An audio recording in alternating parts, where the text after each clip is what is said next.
Welcome to Split Personalities Podcast, Episode 1.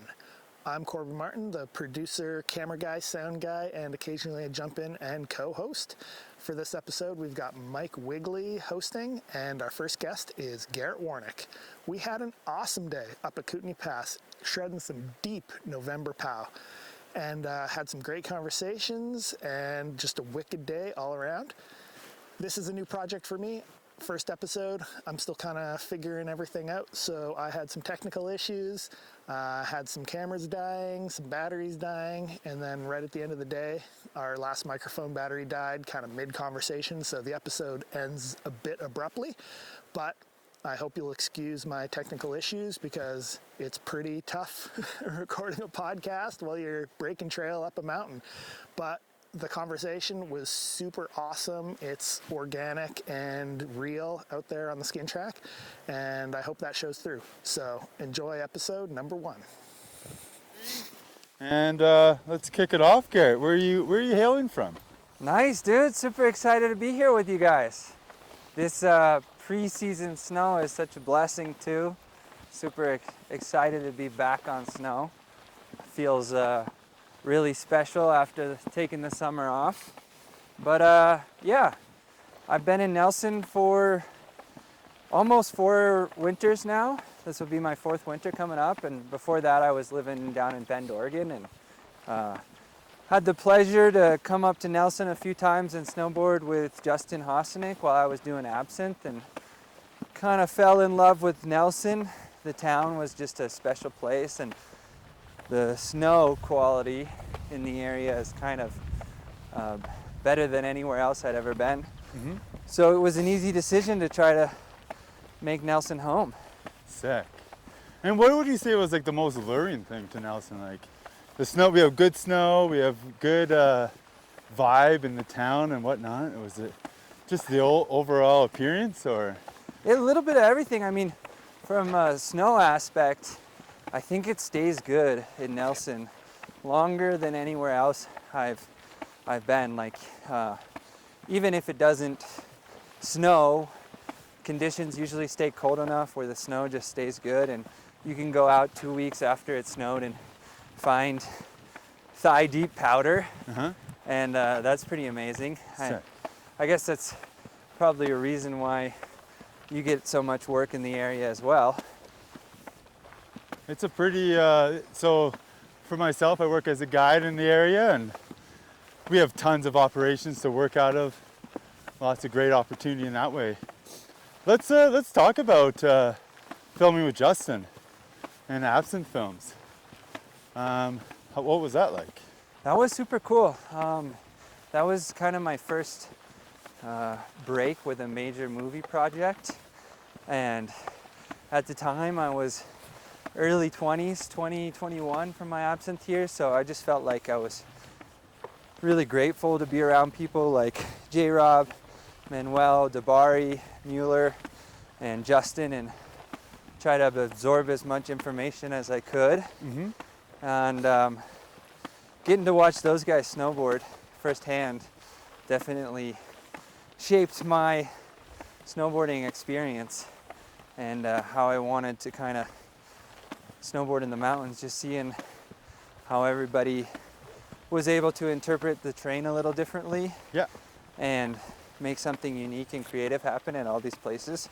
Super inspiring, and yeah, it was really, really great. It was like I was still kind of new to filming, so riding lines was something that was really challenging. I went up to Alaska with Justin in 2016 and didn't really get any shots in the mountains, just wasn't quite there yet. But yeah, it was A humbling experience, to say the least. Filming the big lines. Yeah, and I mean, I came from freestyle. I grew up in Mammoth, riding the park. I was in Mount Bachelor till about high school, and then I went down to Mammoth for a few years and just spent a lot of time riding park, and then from the park started to film and got into riding backcountry jumps. But riding big lines was something I always wanted to do, but it was definitely hard to get into and super intimidating and a lot to learn.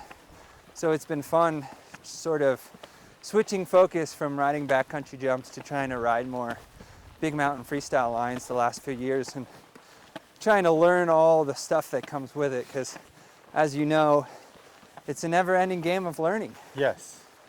And so when you were filming with Absinthe, it was kind of more, were you more on like the jib side of things, or filming booters, or a little bit going all around? Is that your, Yeah, I would trying to make a part, just hit be an all-terrain beast? That's what I was trying to do back then, a full ATV. So I'd ride Nice. rails until about January, and then I'd go from the streets to the POW.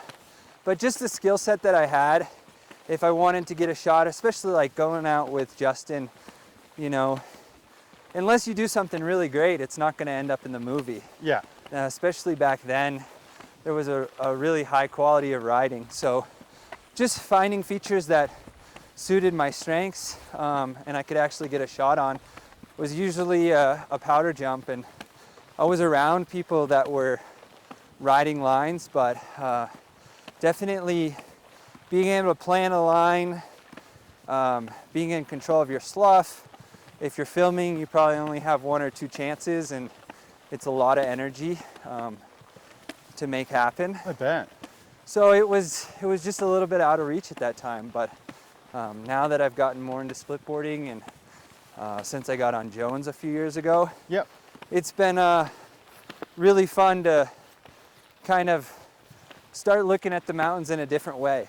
Cool. And what Absinthe films were those that you filmed for? So the first one I did was Ever Since, and then I filmed the year after. We did a movie After Forever. Yeah, tell us more about it. Is that when you and Austin, Sweden were shredding through Nelson? Yep, totally. And, ripping like, remind me what street that's on.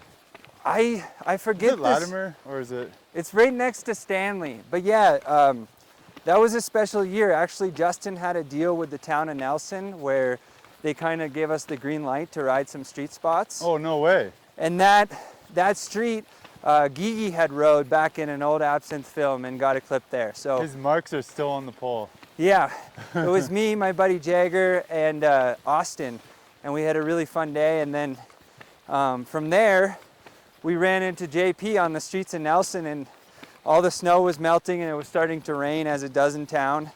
And JP invited me and Austin up to Baldface for Craig Kelly Day. Sick. And that's when Austin did the Miller flip. I did a few Miller flips as well over that cross. And he got wicked. the cover of the movie. Yeah, So yeah, that was super special. And I mean, iconic. that's kind of like you were asking me about the lure of Nelson, sort of like, it's a magical place, you know? It is. We went from riding a street rail in the rain to staying at the Craig Kelly cabin at Baldface, all with 24 hours. So definitely memories like that made moving up here a super simple decision. That's an incredible first perspective of that place. And experiencing Craig Kelly Day and just the vibe that you get from Baldface is it's magical. It is. I had never been up there, and I mean, how many movies do you see where everybody's just having a good time riding powder? And to just go up there for the night, like we went renegade style and snowmobiled up there took the boat across, and it was such a fun adventure.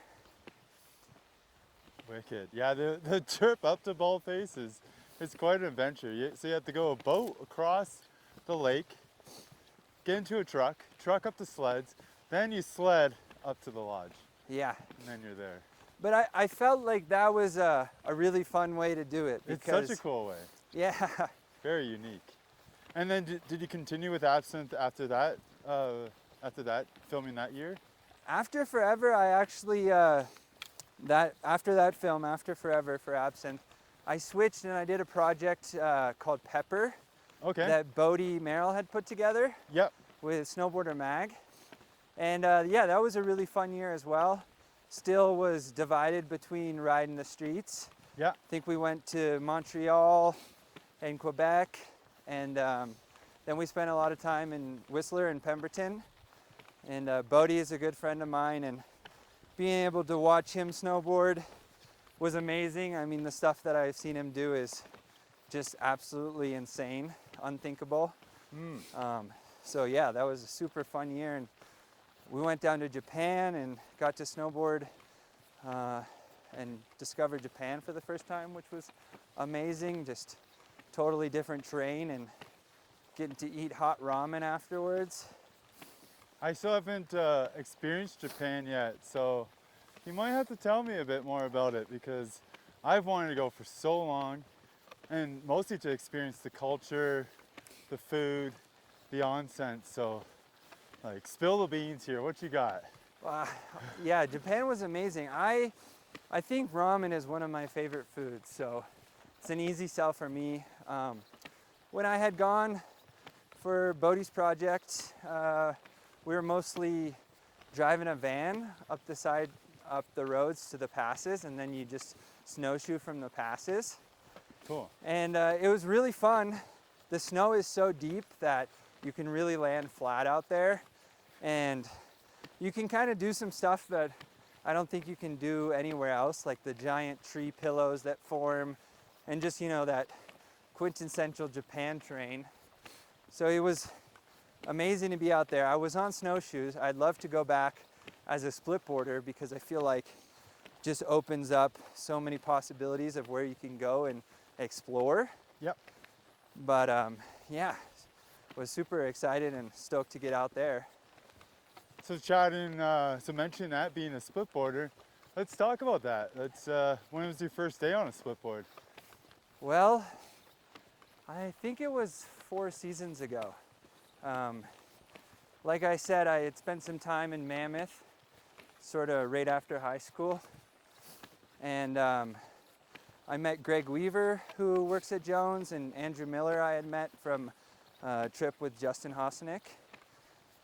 And a few years ago, I kind of stopped riding for Capita, and this thing with Jones was pretty natural, just since I knew everybody there, and they had a big presence in the Eastern Sierra where I was riding.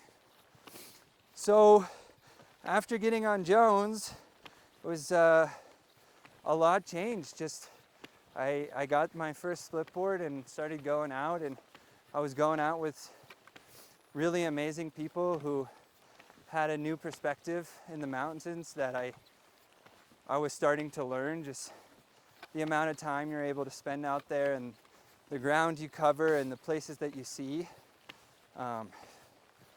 It started to feel like a really well-rounded snowboarding experience that was a little bit less focused on doing the best tricks that you could do, and a little bit more focused on being in the mountains and what that means as an individual. And I mean, you're a person who spends a lot of time in the mountains, so I know that you probably learned a lot of life lessons from being on the skin track. Yes. And yeah, I started to slowly fall in love with splitboarding just through those new experiences. It's a very connecting way to nature. You move at your own pace, and it really allows you to experience her, the wind and the sun and the precip that falls. It's a very humbling relationship. It's going back to its true form, I find. Yeah, absolutely. And I feel I really love the freedom. Like here in the Kootenays, we have so many different places to choose from, and you have the freedom to just make decisions and set cool skin tracks up, find cool zones, go places that people haven't gone before. Mm-hmm. And it's really been great for me, because I feel like it helped me sort of fall in love with snowboarding all over again. Love it, love it. I feel the exact same way. Like, I felt my switch to splitboarding was riding the resort and my body just getting sore and pounded out. Then once I started splitboarding and going after my own objectives, it's like my body began to heal itself, and I feel much younger than when I was in my 20s. Yeah, I mean, that is that is a beautiful part about splitboarding is compared to riding the resort, it feels really good for the body. You get an all-around workout, and then pretty much every run that you get to do should be pretty good, close to powder or close to powder. Yes. Unless it's a novelty, which I know you and Corby do quite a bit of novelty snowboarding in this area. I've seen on your Instagram that you guys have rode how many months consecutive? We both, so I've completed, I think this is 74 months. And Corby, you're at, is it 30 now? No, I'm probably pushing 40 now. Well, that's kind of insane. Do you guys have a journey through that time that sticks out as maybe the most ridiculous one, the most novelty one of them all? Most ridiculous one. Maybe last year when we were in Kootenay and we made our way to this glacier cliff, and we were trying to figure out a way to connect it to the bottom section, and we literally spent either one works. Yeah. But we spent probably an hour just going across this cliff that is and it's glacier rock, so it's super smooth, and we're just navigating our way, and then we find this one little sliver, like the width of our board, to connect it and take this little chute, and got us off the glacier. But for the most part, we've been touring or going to the same zones a lot, so able to for the summer shredding, able to just move pretty swiftly. But we have had some cool trips using canoes or bikes to access lines, and that's been really fun. Have you ever summer splitboarded? In the heat of the summer? Not really. Last spring I was down in the Eastern Sierras till about May. Sierras are so beautiful. Yeah, it was really fun to be down there, and those were my first days getting out with Jeremy. We did 2 snow camping missions in the Sierras last spring.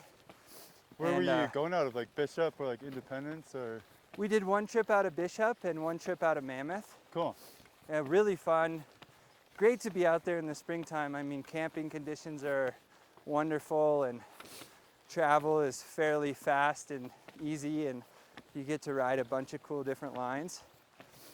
I mean, I love going out in corn conditions and just switching it up and focusing on different priorities. So much fun.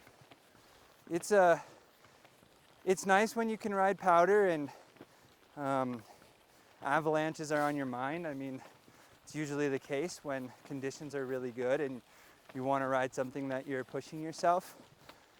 But corn snow is a great alternative where things feel a little bit more relaxed. Yeah. And you really get to party in the mountains. And when you time that corn cycle,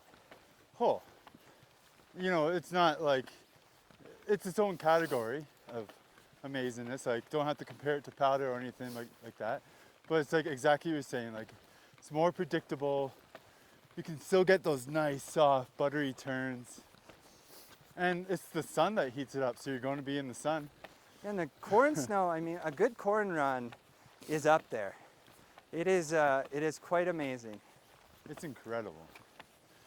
Experienced a really good one in the Valhallas this spring, and yeah, just something else. But yeah, going back to the Sierras, so amazing that you can get up to 14,000 feet, ride a really sick line, get back into the valley, and go hit hot springs.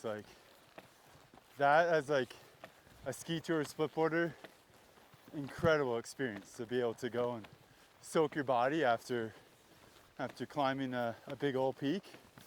And the mountains down there, super special. Just beautiful place. But I I think there's a striking difference between the Kootenays and the Sierras. Like the terrain we have around the Kootenays and just navigating the mountains out here is pretty interesting. We have a lot of steep, narrow, tight terrain, a lot of tree well hazard, a lot of avalanche pass. Like, how do you feel about navigating the Kootenays compared to other places or just in general? So for me personally, like I've been lucky enough to splitboard a lot around the world, and the biggest conclusion I came is I feel so fortunate to like live here. Like we have really good access, and tree skiing like definitely has its greatness, like being able to stay out of avalanche terrain and really being able to shred when like the hazard's high, and then when your confidence in the avalanche snowpack, there we go, when your confidence is more in the snowpack, and then you can really just like approach bigger lines, whether you're getting up to Kootenay area or going up more north of that. And how I've always kind of looked at the mountains, it's a breathing organism. So like when it starts to dump, your terrain it gets narrow, and then when the snowpack gains strength and it just grows, your terrain grows and you can breathe out bigger. That's how I just kind of picture it. I picture it's Mother Nature breathing. When she's dumping, she's taking a big inhale, so just keep it really tight and where you're snowboarding, and then when she's exhaling and the snowpack is gained strength, you're just like, okay, world's our horizon, and get after it. And then also, as you're kind of saying, with our terrain, it's craggy, so you get kind of used to like how to pick up a good line and try to gain ridge lines to get to your pillow sets or things that are more cliffy. So it's like a little bit less of going straight up a feature and more navigating your way to it. Yeah, absolutely. It feels like the Kootenays are a great place to practice the navigational skills. And have you spent time splitboarding in Bend? A little bit. Not as much as I have other places though. Because if I could move to the lower 48, I would move to Bend. Really? Are you Yeah. a big fan of the volcanoes? Yeah. Or? The Three Sister Group, Broken Top, like so sick. It's so sick. I can't believe like you have that just right there. Yeah, the volcanoes have their own charm for sure, but we're so fortunate for how often we have good snow here in the Kootenays that it'd be hard for me to go. So is that more the dilemma within Bend? It's more wind prone? Yeah, and just the sisters and all of that is alpine. So like you're saying, you're just kind of waiting for the days where things line up. Yep. And here in the Kootenays, so today we are touring up Kootenay Pass. We are currently pushing through the trees. Corb is setting a skin track. It's about maybe a little bit less than half a meter deep. And on our right hand side, we're starting to see a bunch of really fun pillows, tight drops, cool chutes. And I feel like you were saying, the Kootenays is a great place to be when you're worried about being in the alpine, but there's still so much fun, engaging stuff to ride. And even more so on the splitboard, we were talking about like the sense of freedom with the splitboard, but there's so many amazing zones that you can go around here and find brand new pillow lines or really fun stuff to ride when it's a whiteout, basically, when it's a gray bird day. So just having like so much engaging terrain around for every type of weather is really fun. It is a playground here. It is a playground. Got to be careful. You're selling the Kootenays too hard here. We are selling it too hard, yeah. Yeah, we're I gonna mean, get too many crowds now. I love this type of train that is tight, and I think it's really great practice for riding other stuff just because it's hard. There's so many weird angulations, and usually when you see a pillow line from the bottom, it looks good and you get on top of it and it's really stacked up tall, and usually there's not quite enough length to it for it to really flow. The length is a hard thing to find sometimes. Yeah, I think for your riding, I think the Kootenays is a great place to be. You can get out in all these different conditions and like kind of push it. It's kind of like Baker or something. Yeah. A little bit more low key. Now, have you spent time on the volcanoes? I've done Hood, and I grew up in Bend, so I grew up riding Mount Bachelor. I left Bend before I came a diehard splitboarder. Yeah. So I haven't done too many volcano missions, but they're always fun. I did St. Helens, and that one's a blast as Yeah. well. Okay, we got to do a volcano trip. Like in May, June, it is like the funnest snowboarding. Like for a splitboarder, like you start super early, and then you get up there, time the corn cycle, and then like Shasta, oh, Rainier, damn, just so many long aesthetic lines to just get after. And like Three Sister Group, amazing place to go and pitch a tent and go just shred some volcanoes. And June's an incredible time to be there. Yeah, springtime in Oregon is great. You got the lakes, camping, good corn snow. It's probably the program. You go Kootenays in the winter and down to the volcano, but You nailed it, exactly. I'm pretty hooked on trying to get back to Alaska. Alaska, let's talk Alaska. Well, it feels like the place where you can kind of push it as far as snowpack and steepness of mountains. I mean, I talked about the Kootenays here. You wouldn't ever get to ride the stuff that you do in Alaska. I mean, we have some great tree skiing, but the alpine in the Kootenays is kind of scary. We've definitely seen a lot of accidents over the past few decades, and with our weather patterns, Yes. sometimes we get those big, deep layers that are really spooky. Yes. So I just, the stuff you could ride in Alaska, the steepness and how the snow sticks to the face is just unbelievable, and it's completely different than here. And let's talk about how you accessed Alaska one time. Didn't you bike up there? Yeah, that was not this year, but the year before. I did a bike tour from Terrace to Haines, Alaska. How with long my is it? buddy Johan and Cater. I think it took us about 30 days to pedal up there. Do you remember like kilometer length? Around 1,300 to 1,400 kilometers. Whoa, with all your gear. With all our gear, snowy highways, the whole 9 yards. And it was fun. We toured off the side of the road. We started touring at Shames Mountain Resort in Terrace, which was totally epic. That's like a community co-op ran ski resort Yeah. that has like the greatest access for touring. We actually kind of scored a few days in Shames before we started off on the journey, Yeah.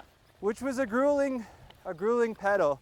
Ooh. Definitely some days we'd get 100 kilometers done, others were, a hard 30 to 40 through the snow. Yeah, if you're getting a headwind or you're in the snow or...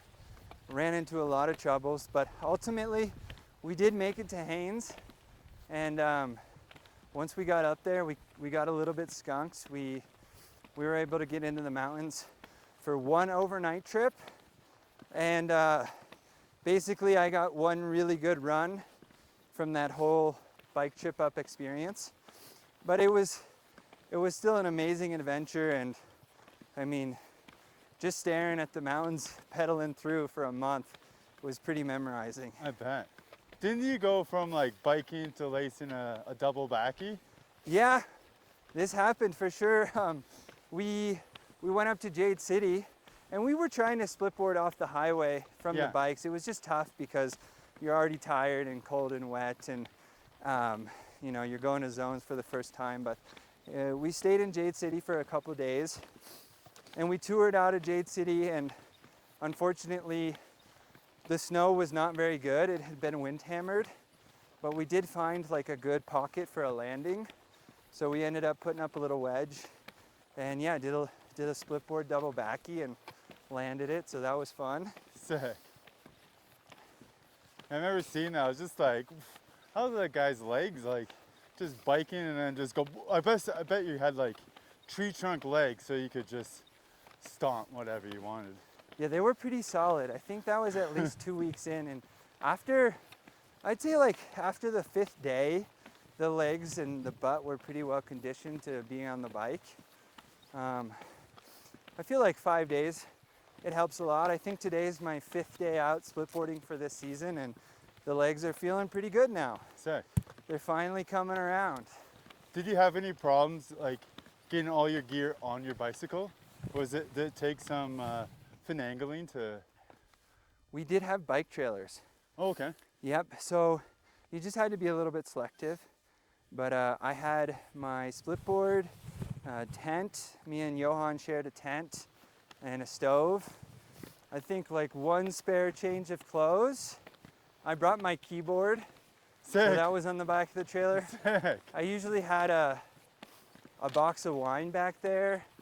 And they also made me pedal like almost the whole way with this giant firecracker, which was a huge pain in the ass.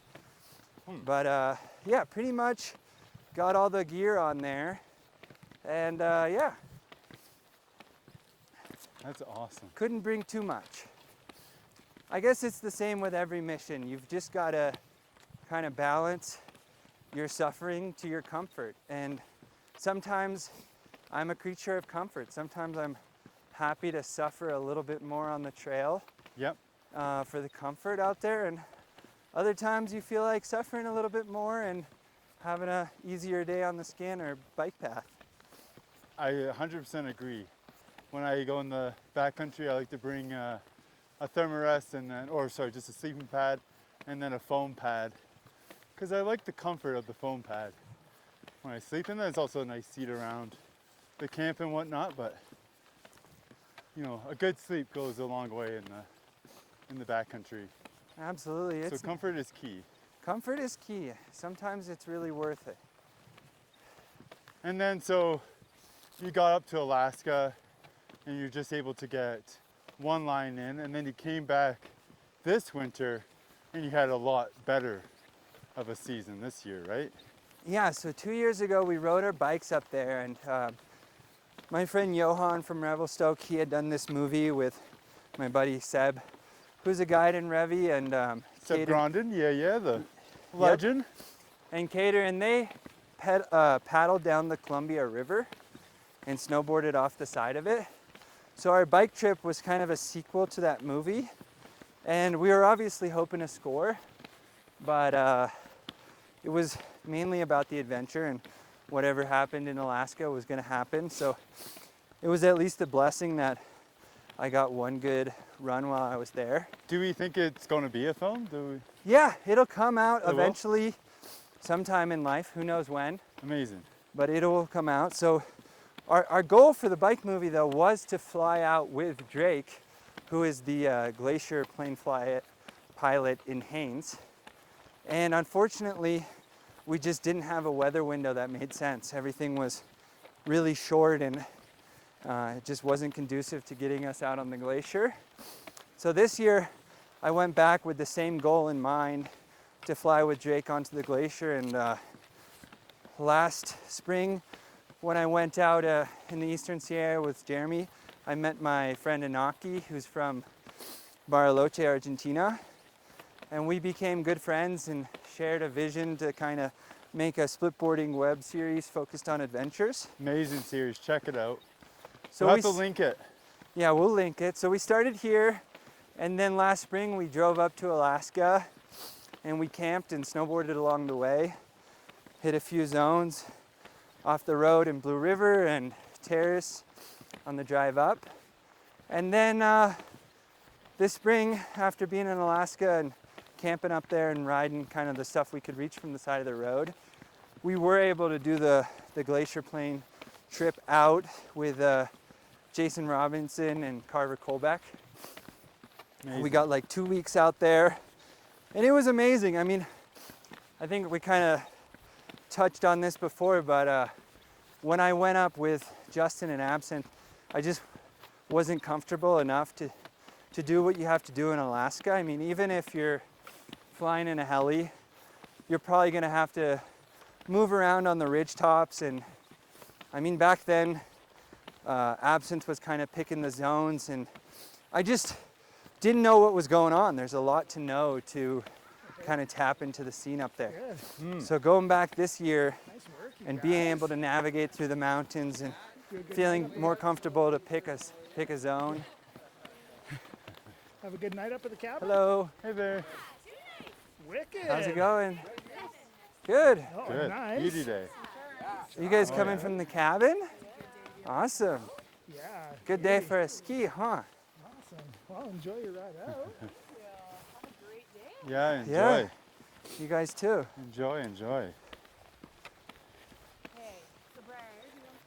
So we just made friends with some future splitboarders here Yeah. as we are going up the pass. A couple of youngsters, probably 3 and 4, coming out of the cabin, skiing through powder. Super awesome to see. So awesome to see the youth in the snow. Keeps the kid in us. It surely does. I mean, who doesn't love just coming out and playing in the snow all day? So it's almost like your bike trip was like a rite of passage going to like this year. And then being able to spend 2 weeks with good friends and really getting amongst Alaska and the glaciers and the spine walls that are presented there. And so are we gonna see a film from this one? Yeah, totally. And I think you're right. Like, I felt like this. All the suffering that we had on the bike trip, just getting up there and getting sunked, I kind of got rewarded this year. And we had the sunshine and we had the right weather window, and it lined up to be a really great trip. And I think, you know, and everybody who spends a lot of time in the mountains knows, like, sometimes that's how it works. You get skunked repetitively for a while, and then something amazing lines up and you finally feel like the stars aligned. But yeah, to answer that question, we will be having a big episode released on the Inyo and Worms YouTube adventure page. Cool. Inyo and Worms YouTube page. And it's like a 30-minute long edit from our 2-week glacier trip up there. Awesome. Yeah, it sounds like an incredible trip.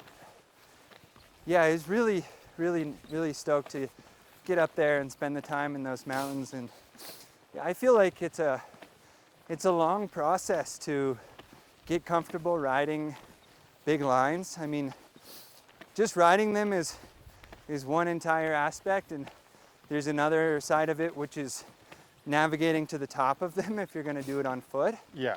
But it feels like a lifelong learning process. I mean, going out with Jeremy and seeing how dialed he is, I feel like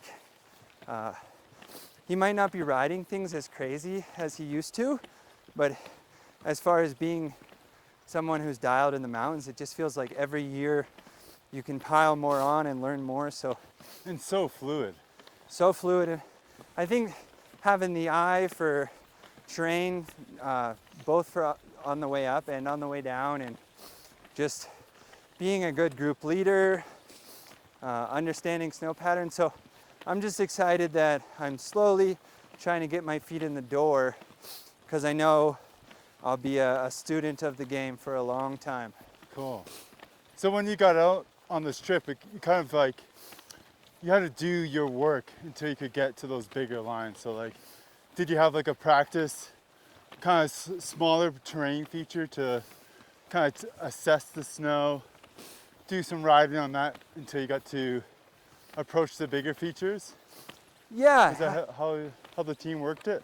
Well, so it was just me and Anaki who drove up there. And on the way up, I mean, we had been riding together all season, gaining confidence in each other and ourselves. And by the time we hit the road to Alaska, we were pretty dialed. As a two-man crew, we have one drone and two controllers. Okay. So for instance, we'll hike up together, and I'll drop first, and Anaki will film me from the top with the drone, land it at my feet when I'm done, Cool. and then I switch it to my controller, No way. take off, and I film Anaki. So finally, like, Wow. by the That's so time we cool. got to Alaska, we had this process down. We knew each other well enough to have confidence in our relationship in the mountains. And when we first got up there, we spent a few weeks at Haines Pass just getting to know the place, and there was quite a bit of sunshine, so we were doing big missions just trying to find what was left of the snow. But having that first few weeks of just exploring, getting to know the place, and pushing it pretty far back, looking for the good snow, we gained a lot of confidence. So luckily, when the glacier trip came around, there had been like fresh 3 to 5 feet of snow that had fallen out there. So we did have to re-examine things and see about the layers and what we were worried about. But our confidence as a team and a unit was pretty good at that point. So once we took our first runs and started to feel good about the snowpack, it was pretty much game on. Amazing. But I'll say, like, I had been to Alaska 2 times with Absinthe, and then I biked up there last year. So this was my 4th time there, and it was finally the time where I felt things clicked and lines were getting rode, and I was stoked, and all that to just say that it wasn't necessarily a turnaround process. It's been in the cards for a while, and finally this year, whether it be weather, fortune, or skill, things finally felt like they clicked. Wicked. And do you have a line that was super memorable that just stood right out? Kind of like a trophy line maybe, or even like... From this year, I don't think there's one in particular. I do have a pretty sick run I'm stoked on in the Golden Light, where I got this backside 360 and kind of bombed it out over the Bergstrom at the bottom. Sick. But last year, after the bike ride, we spent like 2 days touring up to this wall, and there was like 2 feet of snow, and we just finished a crazy bike ride. And I remember that run, I dropped in first, and it was like a solid 1,000 vertical, just epic face. And I was pretty worried about the snowpack, just being the first one to drop and knowing there was 2 feet of snow. But kind of right after I dropped, I did the first few micro turns, and I could just feel like really solid snowpack under the feet, and kind of knew that I was going to be safe to ride it, and that I wasn't going to be looking back to see what was going on with the slough or avalanches. Yep. And that one sticks out to me as the trophy line, especially after having done the bike ride all the way up there. I bet. What about you? I mean, I guess trophy line, it's a little gimmicky, like every day in the mountains is unique, but is there... Well, I think there's like a certain feature or maybe a mountain. I mean, sometimes it doesn't even matter the conditions. It's just like you kind of like just stare at for so long, and then eventually you're there and you've connected all the pieces. And I feel like what's really cool with those bigger lines, it's kind of like doing the work to get there. And then once you're there, you've seen, you can almost like look back at your track and be like, I've seen all the work I've done to build the confidence and the skills to now safely be here. And it's almost like seeing like a path of your life, which I think is really cool within the mountains. And But I will tell like one quick story. It was New Zealand for me. I spent a couple years there, got shut down multiple times in weather. And my third trip going there, I went with a whole new mindset. So the first 2 years I went, I was young. I was going all over the place. I was not patient. I just wanted to splitboard and just wanted to get after it, but the snow wasn't there, and I was, just not present. And then the third time I went, I was like, I'm just gonna go to a place, stay there until the conditions are good, and then get after it. And so I went to a place called Temple Basin, one of the most amazing places I think I've ever experienced. It's a little club field where from the highway, you have to walk 45 minutes an hour just to get to the main lodge and the tow system. So already it's like a backcountry resort. And then you're up there and you have these bowls that you can go shred, but then all around you are huge alpine features, massive couloirs, big faces. Like, I remember Terrier quoted in Transworld Snowboarding, one of his favorite places he's ever experienced was Temple Basin. And I wanted to experience this place in good conditions. And then I'm here in Canada, I'm watching it storm in New Zealand, and then I get on a plane. It takes me 2 days to get there and to get to Temple Basin. And then when I finally get there, it's been pouring rain the whole time. And I just flew across from Canada, and the whole time I was flying, it switched and went to rain. And I was just like, it looks like spring here. I'm just like, no, like it's happened to me again. But this time I came with patience. And then so I stayed at that lodge for 2 weeks, and sure enough, a storm came in, dumped 2 meters, and literally switched that place. And then I got to shred lines I've been staring at for so many years in amazing conditions. And what I learned was patience. Like, if I just started going crazy like the first day I was there, like, it does me no good. Instead, I just calmed the brain, did some other things, socialized, and then eventually the cards go in your favor. And so I feel like that ties in with the trophiness within lines, where it's a patience game. Like, I have lines that it might take decades till I actually get to ride it, but I'm waiting for the right time. Not just like I have an objective and I want to complete it now kind of thing. It's more like Mother Nature will tell me when, and then we'll get amongst it. But if not, I'll happily just snowboard. Yeah, I think absolutely. that's what it's all about.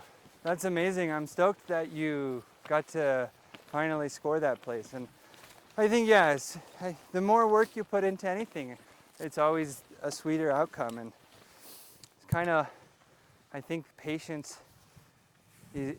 having that mindset switch is huge.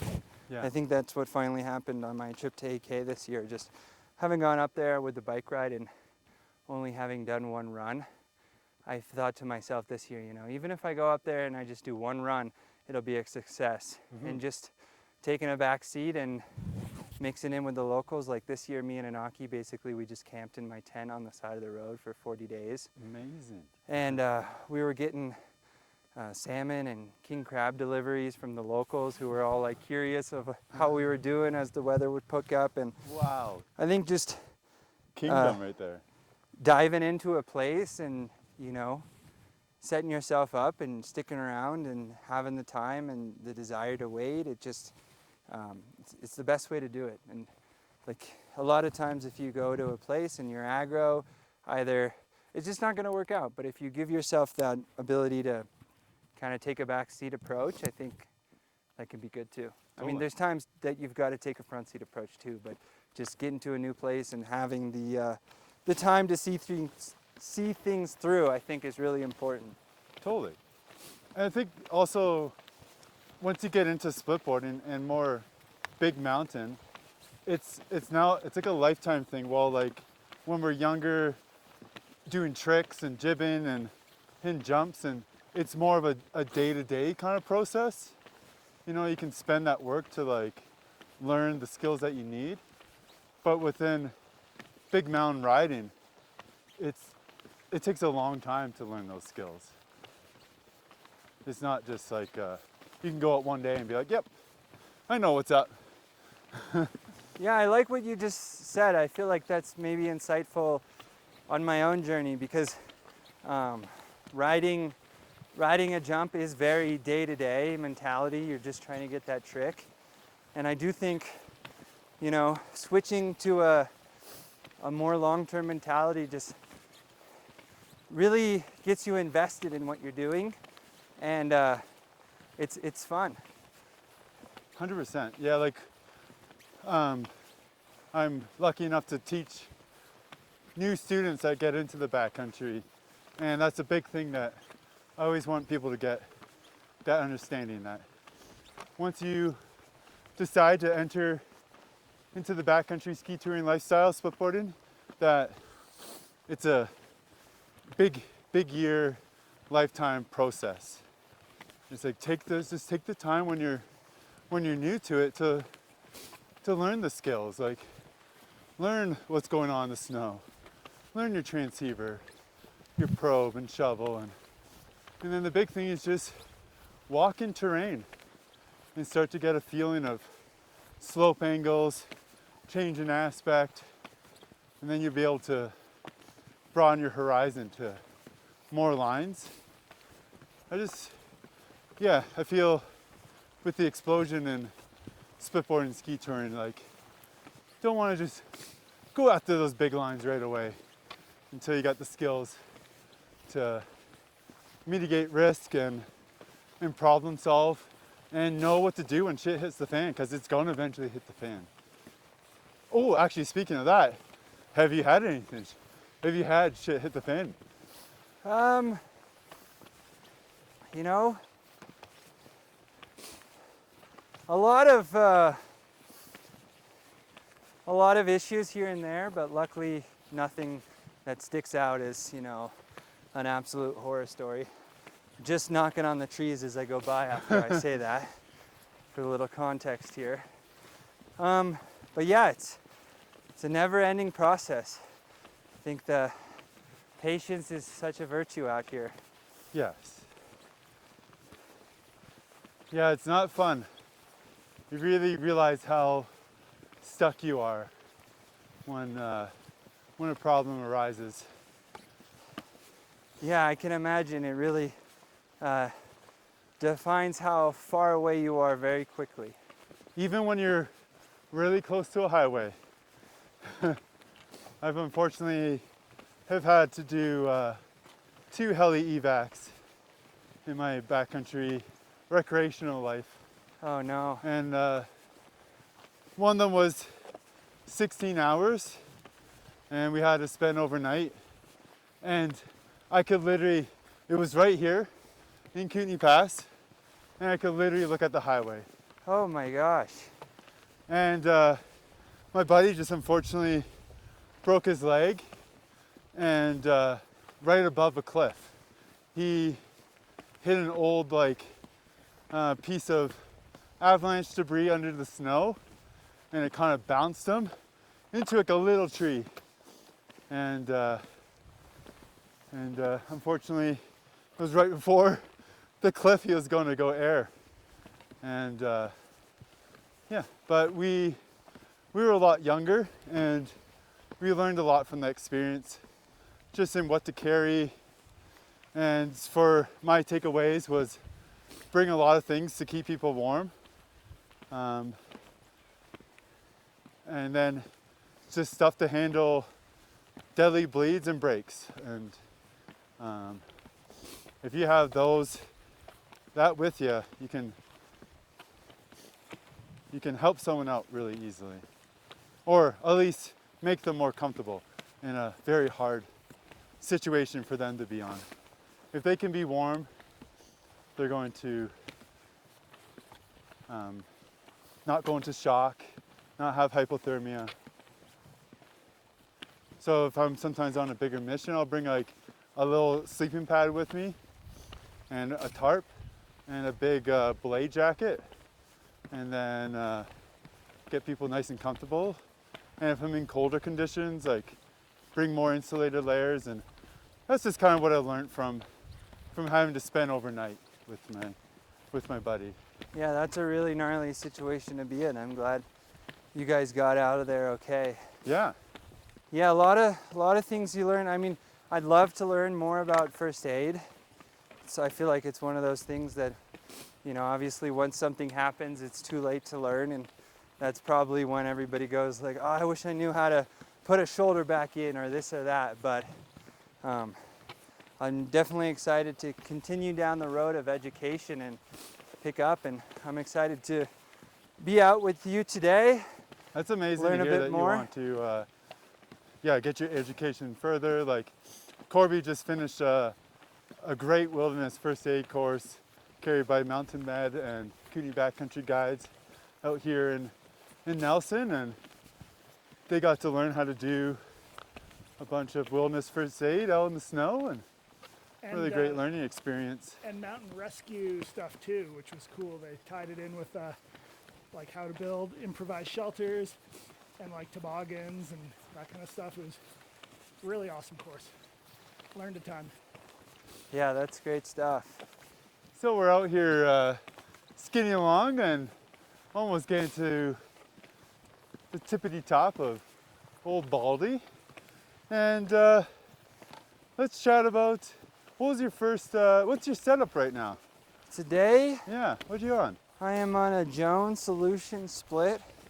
I'm riding a 158, a little bit shorter than the board I was riding in Alaska. I think we're looking at a pretty fun day of tree boarding, so it's nice to have a nimble craft. Yep. On top of that, I've got the Karakoram bindings, which do a great job at keeping me attached. These are the Prime X. I believe so. So, I believe that's what we were running today. nice. Yeah, fourth day back this season. I think it's November 26th, so How the legs feeling? How's the lungs feeling? good. Things are feeling good. I mean, so excited that our base is looking awesome, and Telling stories while smashing trail. yeah, hopefully we're not huffing and puffing too much, that we're annoying people, but you will hopefully get the feeling that we are actually doing what we say. We are not at home, we are not in the car, we are truly actually splitboarding up a run right now. We're live on the track.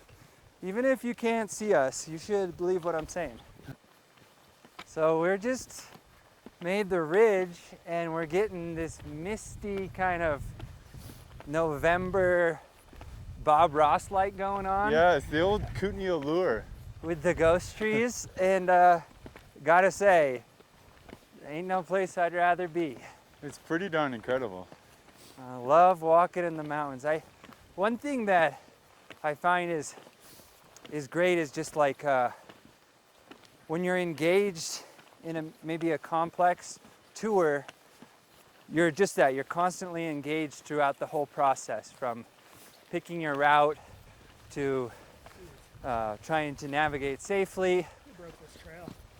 to actually riding the line. And it's all those micro adjustments and vigilant kind of understanding of what's going on that makes the day so engaging and gives you such like a well-rounded experience beyond just some fun turns, which is often what we're after too. But on some of the more complex days, just getting to problem solve all day long. Putting together the pieces. Yeah, it's really mentally rewarding, especially when your project comes to fruition. Yeah. It's a very rewarding experience. And I think our takeaway from earlier is like, the longer it takes to accomplish, generally, the more rewarding it's gonna be in the long run. Totally.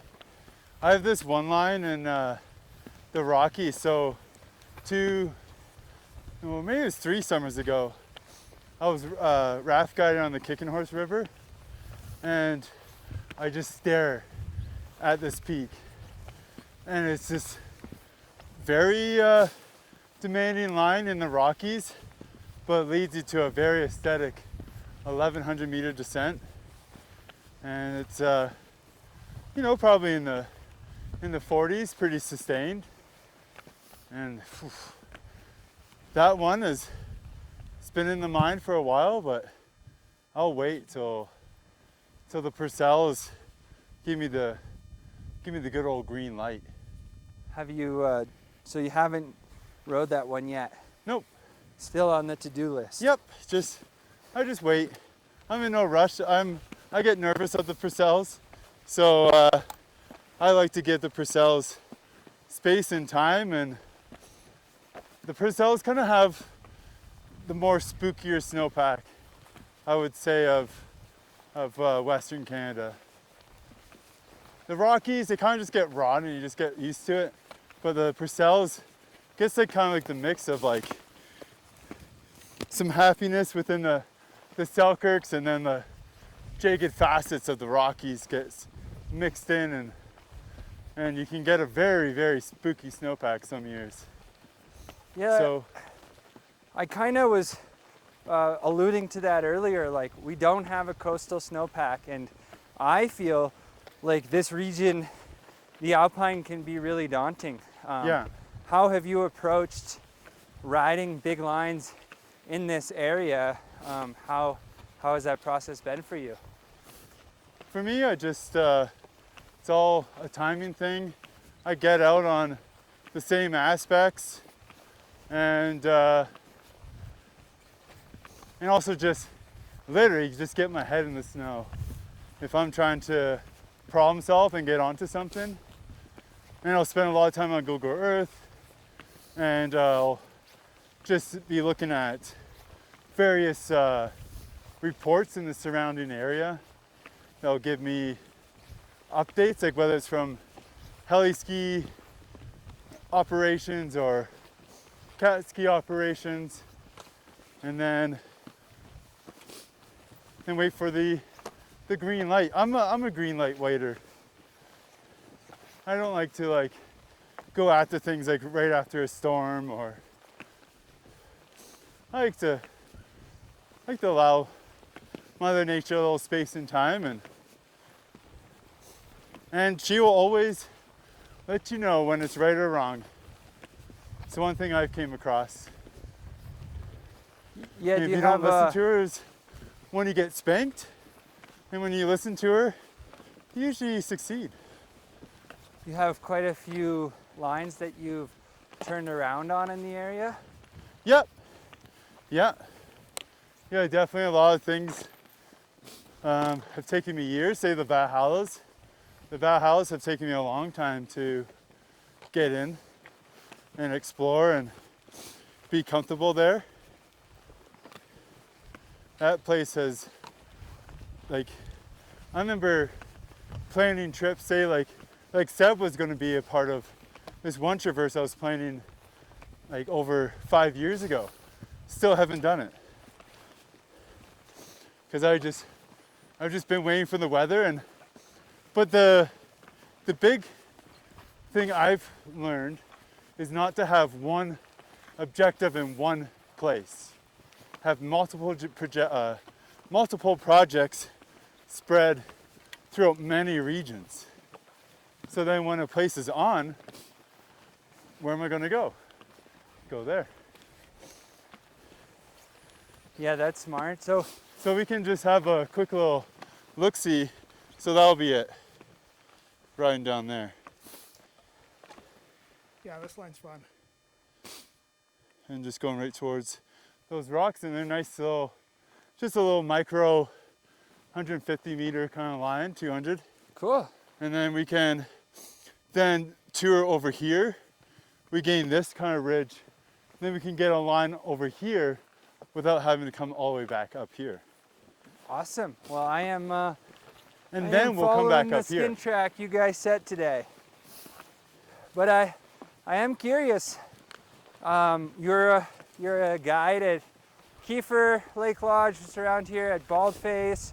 You're gonna do guiding up in Terrace this year, so it's obvious to me that you dedicate your life to snowboarding and being in the backcountry. I wonder, like, is that always been your life path, or? Ooh, actually, I really like this question because it wasn't. I was on your path. I was chasing, like, I wanted to be a name in splitboarding. That was my goal when I was in my late 20s, early 30s. I'm almost 40 now. And so I came off the best year I've ever had. So me and my buddies lived in a trailer, road tripped all around BC, went up to Yukon, shredded lines in the Yukon, went to Alaska. That's when we did the brothel. Right after that trip, I flew to Norway and did the full Lingen Alps traverse. So I was from the south to the north, 150 kilometers. Wow. Did that, stuck around for another 2 weeks, rode a bunch there, flew home, started doing my like Kootenay summer stuff. Then that's when I flew to New Zealand, had that epic 6 weeks of patience, and then came back to Canada, started getting out the lines in the Rockies, literally having the best year of my life. 2018, January 12th, I aired a cliff and I smoked a broken tree from a windstorm that I did not see, that had broken previously. And I fractured my tibial plateau. I split my leg bone in half pretty much. I got sent to surgery. I have a plate and 10 screws in my leg. And took me like 3 months of no weight bearing, and then some months to relearn how to walk. And I spent a lot of time on the couch. You can stop there, Corby. Yep. Right here. Yeah. Yeah, I just spent a lot of time on the couch, and I was like, how can I be in this industry without always putting my body on the line? And I decided to get into guiding. And I called Jeff Goslin at Kiefer Lake. My buddy Chris Whitehead was the supervising guide, and so he put a good word in for me. And I told Jeff that I'm coming back from this injury. I really want to get into guiding. Kind of told him my experience. He offered me a job interview. He knew that I had this leg injury, so I biked from the cusp to Kiefer Lake, which is about 140 kilometers, to go for that interview. He saw me arrive on the bike. He's like, "You just bike up here?" I'm like, "Yeah." He's like, "All right, you got the job." Nice. And then I got into Baldface as well the same year, but just as a temp. And then Baldface brought me on the following year, and so I've been guiding since the winter of 18-19, and it was because of a leg break. And that's why sometimes injuries and spending time on the couch can lead to some great thinking time. And I honestly was not pursuing becoming a guide until. Well, I'd like until to that. talk a little bit more about that on the next tour. Yeah. I think that's a cool story. I mean, right now what you're doing, teaching classes, is giving back in a really cool way to the community. Mm-hmm. So I love what you're doing there. And I'll just make one quick asterisk. before when you mentioned that you went to the brothel in Alaska, that was not a real brothel they went to. That's actually this super famous line, one of the best fun lines up there. So for you people at home, just setting the record straight. Yeah, you guys were talking about that in the car ride up before we were recording. So. Well, you know why There's a Jeremy backstory Jones to called that. it the brothel? I do not. Because it's easy to get in, hard to get out. Jeremy's such a pig dog, bro.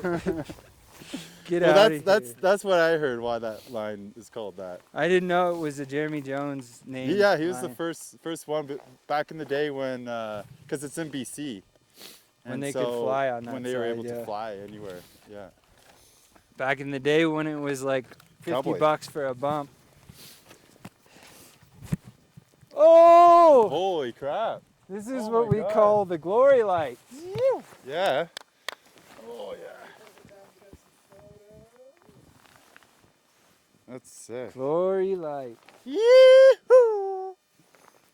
We are at the bottom of run number 1. Super fun run. New one for me, but Wigley showed me the spot. Good old Had a early little- season classic go-to shoot. Yeah, nice and open. Snow felt like waist deep, literally. And yeah, that was absolutely so much fun that we have to do it again. For November 26th, that was probably the best I've ridden that run in November, for sure. For sure. That was amazing. So we're just here at our switch over. Let's, what you got rocking in your pack today? Today, okay, preseason pack. I am not quite as stocked up as I am mid-season. Well, as well, fill people, like what your gear was in Bend, Oregon, and has just arrived back.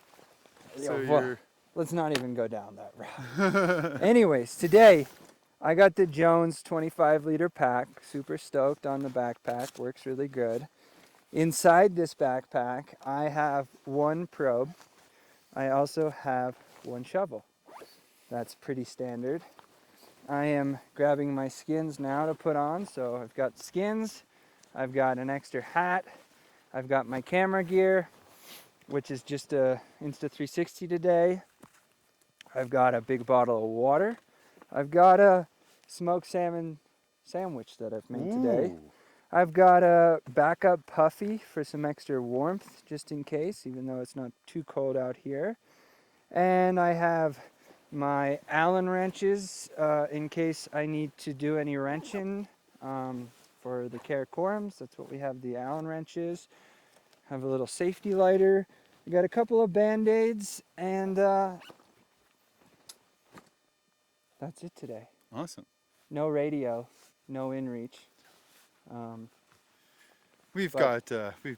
I covered. would if I will eventually have those things in my pack It's as also well. nice to spread it amongst the group. Yep. So some of us have first aid kit, some of us have inReaches, or I have my Zoleo, so another satellite messenger. And then, yeah, it's always nice to kind of spread that weight amongst all of us. We don't all need to be carrying every single, Item. first aid gear and tarps and all this stuff. It's like spread it among the crowd, but have the basic essentials set for yourself. Always a groovy thing. Yeah, actually, we're camped on the side of the road in Alaska, and there was this older lady who kept on visiting us with her ATV. She'd cruise around, and one day she showed up. It was like 7 a.m., and she had this grizzly bear fur on.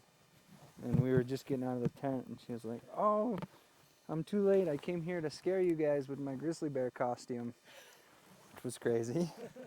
And then she'd bring us some smoked salmon and king crab and some squid, all sorts of random things. And then one day she cruises by, and she's pretty hard to understand. I guess we heard maybe that there was a previous incident with a stroke, so communication was was happening, but at a minimal level.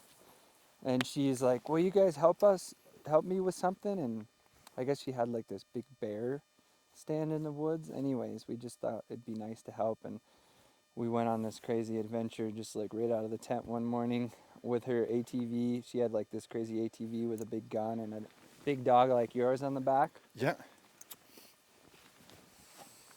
And me and Anaki were following on the snowmobile. And we spent like 5 or 6 hours. The ATV got stuck in like 4 feet of snow like 5 or 6 times, and we were like winching it out on trees. It was just completely absurd mission with this lady, but it was super funny. But that's the cool stuff that happens when you give yourself a little bit of time to settle into a place. Yeah. You get to interact with it. Get to know the characters. Yeah. That play to that environment. How long were you there for? Like camping? I think we left at the very start of March, and we got back at the beginning of May. So it was 2 months total trip. In front, that way I'm not blocking you. Okay. Coolio. Get those long legs working. This is how I get my place. You know, that's the kind of funny thing. So like when we talk splitboarding and you talk height, like I was told so much when I was young that like snowboarding is not my thing. I'm way too tall. And like once I got into splitboarding, I was like, this is what my body is designed for. This is where I'm supposed to be. They don't make boards big enough for it. Yep. Bjorn, if you're listening, I want a 172. What size are you on? This is a 62 right here, and then Palgoda, so it's like, it's wide. It's got a lot of surface underneath it. So really great float on this. And, but the goat, 66 is the biggest I have. And I would like a 70. Big boards. Well, big boards are great, especially... What do you ride? Usually I ride a 160. Today I'm on a 58, but 60 is kind of my go-to size. And What were you on in Alaska?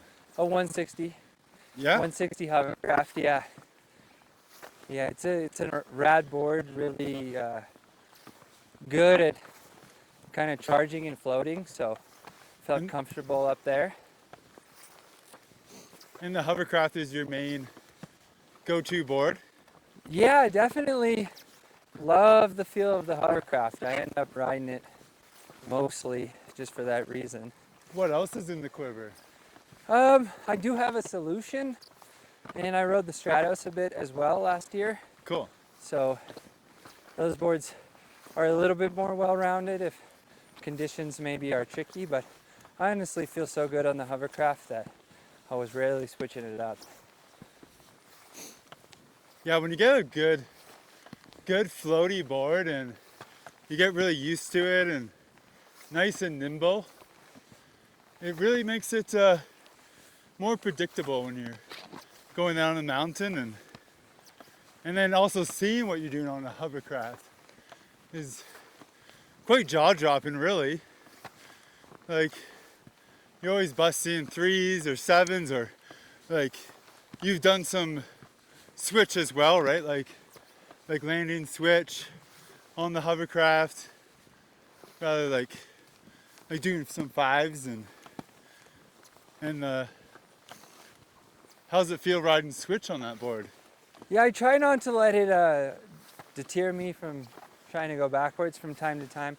Definitely lends itself going forwards a little better, but it's so good, and I just have so much fun riding it. Like, I think we briefly touched about on how splitboarding kind of rejuvenated my passion for the mountains, but also just some of these boards that I've gotten to ride since being on Jones, they're so fun, and having kind of a quiver shape like the hovercraft can take maybe conditions that are a little bit less fun, less exciting, more variable, and just reinvigorate them and make it feel like something brand new again. So Cool. I think having a board is awesome, but also being in good snow. I mean, today it's so good. You could be riding a plank of wood and you'd still manage to have fun out here. I am happy I switched from my goat to my Palgoda today. Just more surfy feeling. It's so deep out right now. Yeah, and tight, treed terrain. What we just rode was kind of a, I don't know, couple 100-meter descent with some trees at the top and the bottom. And in the middle, it was kind of an open chute. And kind of dropped in, rode the trees, did a little slash, and then did a little ollie. All that to say that having a board that is nimble and floats through the snow just elevates the experience even more than it already is. 100%. Hundo P for sure. And now we're cruising up for run 2. Wigley setting the skin track as we traverse this sort of sub-alpine tree zone. Doing a little breaking trail while keeping a convo going, so if you hear a little huff and puff, that's why. That's why, folks. So, to bring this back around to what we were talking about, I'm curious how your mindset has changed from after you had that decision to go from a rider who was really pushing themselves, trying to get shots, maybe had more risk tolerance than you do now being a guide and really making sure that you take care of people. How's that mental shift been, or has there been a mental shift? And are you approaching the mountains a lot differently now? Yeah, you got it. Like, having that much time to sit with myself. And also, the other hard part was, it was one of the, it was like a winter like this. Like, we had like a 4-meter snowpack by the end of it. Just dumped and dumped and dumped. And to go out in January, it was hard. But having that injury just made me I had to calm my brain. And if I want to be here and present and in the mountains, I have to tame it down just a little bit. And I realized I want to be here in the long run. And I want my body to be here.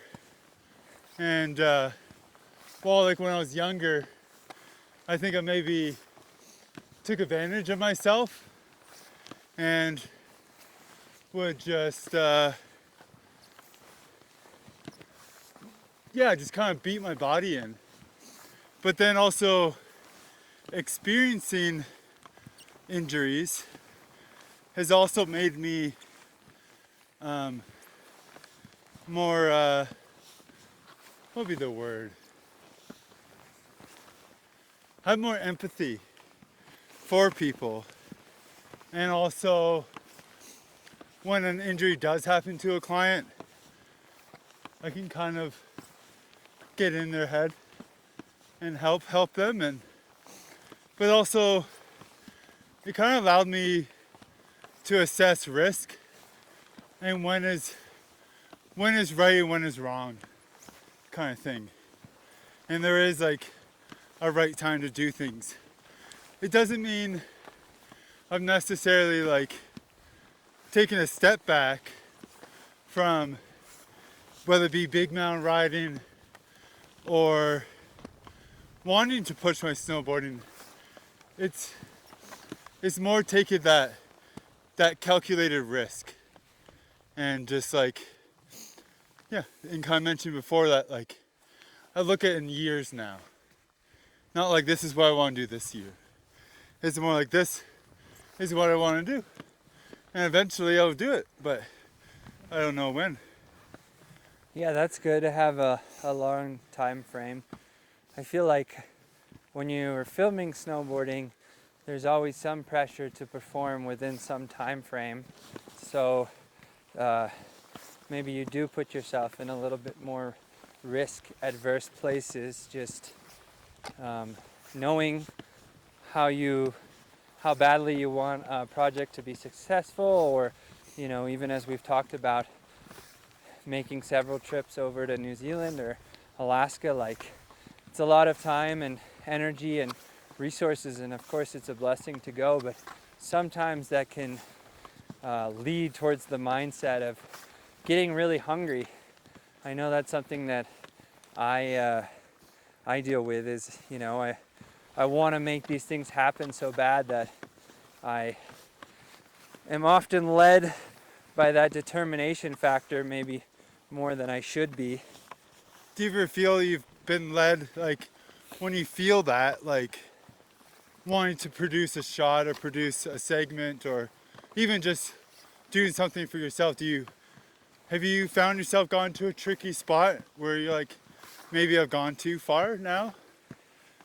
Or have you been able to read the signs of one that has approached and have just backed off before it got a little too hairy? No, I think I haven't put myself in, had too many negative situations being too gung-ho, but just maybe, like we talk about, not having that patience, which I think maybe alludes to even doing better stuff. Like, instead of being so impatient that you have to do something, having that mindset that it's worth waiting for what's really important, which may be a snowpack or getting a certain line. So I think it's just, learning to be cautious and and approach slowly, take the time. I think that's been something we've touched on a bunch, but just coming from a mindset of really wanting to make the most of the season and have a video part that, not only is in absence, but stands up to other riders. Really get focused on, like, I've got to get this trick today and that trick today. So, of course, like you've been saying, like, looking at an entire season or multiple seasons rather than day by day, I think that's really, like, insightful, because it keeps the determination there for long periods and keeps you engaged with bigger ideas, and that's when stuff that's really magical can happen. A lot of preparation. One thing I've came to realization over the last couple of years, that in all honesty, the lines don't matter.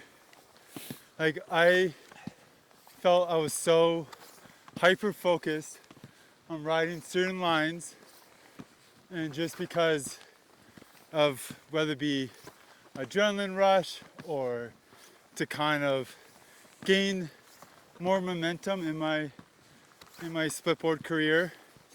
But then as the years have gone by, I've actually begun to forget what I've actually done. And that made me start realizing that hasn't been, like, the whole reason. Yeah. And I start realizing it's the people, being out with the people, and the relationships that have been built by being in the mountains. And I just started realizing, like, I don't care really anymore about riding lines. I more care about experiencing the mountains with people. And that's why I love guiding so much. It's because I'm now taking my love and passion and I get to share it. And it's like the most wonderful thing I've been able to find in my life. Yeah, that's really cool to find the crossover. I totally agree. Like, spending a lot of time in the mountains has really had a good impact on my life. I still feel like there's a bunch of stuff I can do and want to do on my snowboard, and I haven't been in the But that's also needed too. What's that? That's also needed too. Yeah, and you need motivation. Well, and there's so many factors that kind of need to line up to do your best snowboarding. I mean, for me, for instance, I need somebody that's gonna film it, whether it's an Aki at the top with a drone or a cameraman, but somebody's kind of got to get the shot. So you have it, you know, that's part of it. So you need the right crew, you need the right conditions, you need to be in the right place, and it's really hard for all those things to line up to just nail it. And maybe it's like getting this crazy natural back 7 or riding a trophy line in Haines like the Brothel or, you know, any of those legendary lines. But I know for myself, there's still boarding in me that's better than any of the stuff I've done. Yeah. So I do have that constant desire and drive when I'm in these good conditions to make it happen. And yeah, splitboarding's been good because it slows you down, and especially myself, like I'm not really coming from a mountaineer or climber background, so this spring in AK climbing the peaks was really challenging and scary. You're on those exposed slopes for a long time, and that's really good because it puts it in perspective. Whatever bravado you had Totally. at the tent is usually gone by the first Bergstrom cross, and then you get back up top and things start feeling good. But definitely climbing mountains has been really humbling as well. Of course, yes. Very, very humbling. Which I guess leads me to believe that it's a more well-rounded experience, because instead of, like, I'm still going out looking to get the sickest shot that I can and basically have something to show that I'm stoked on, but I'm also getting to spend a lot of quality time in the mountains and be humbled by route finding and all of these other things. So I feel like it's really been more well-rounded and something that probably gives my life more value than had I approached the mountains differently or didn't splitboard. Totally. And I think it's like, it's really like the whole picture. Like, you need motivation. You need like a set like goal to aspire to. Because if not, it's just like, what's the point? It's not like, what's the point? Like, it gives drive. Like drive is needed. Yeah, some people are like that. They ride the gnarliest lines when nobody's filming. Yeah. Which is cool. I have a lot of respect for that too. But yeah, I've always wanted to be a pro snowboarder, and you know, I'm getting a little bit older. I realize we're just all hanging out in the snow having a good time, so I'm grateful for every day, but I'm still trying to push to, you know. And your web series, I really find, shows like splitboarding. I really like the whole connection with your friends and like the behind the scenes of getting to the zone and then filming some cool riding where like when I watch it, I want to get out splitboarding like right now. Like it's like really good motivation, and you have cool music. So I feel like what you're creating is beautiful work. Awesome. Well, thank you so much. Yeah, it's been fun. I mean, I think being just two people, like me and Anaki, we just go out with the two of us most of the time. And like I was saying, we take turns filming each other with the drone. And most everything we did last year was split or sled to split. And maybe you ride less lines. You definitely do than if you were full pin on a snowmobile or had a filmer or something. But the amount of time that we got to spend in the mountains last year was definitely really special, and we got to see a lot of different ranges. And I mean, we briefly touched on this earlier, but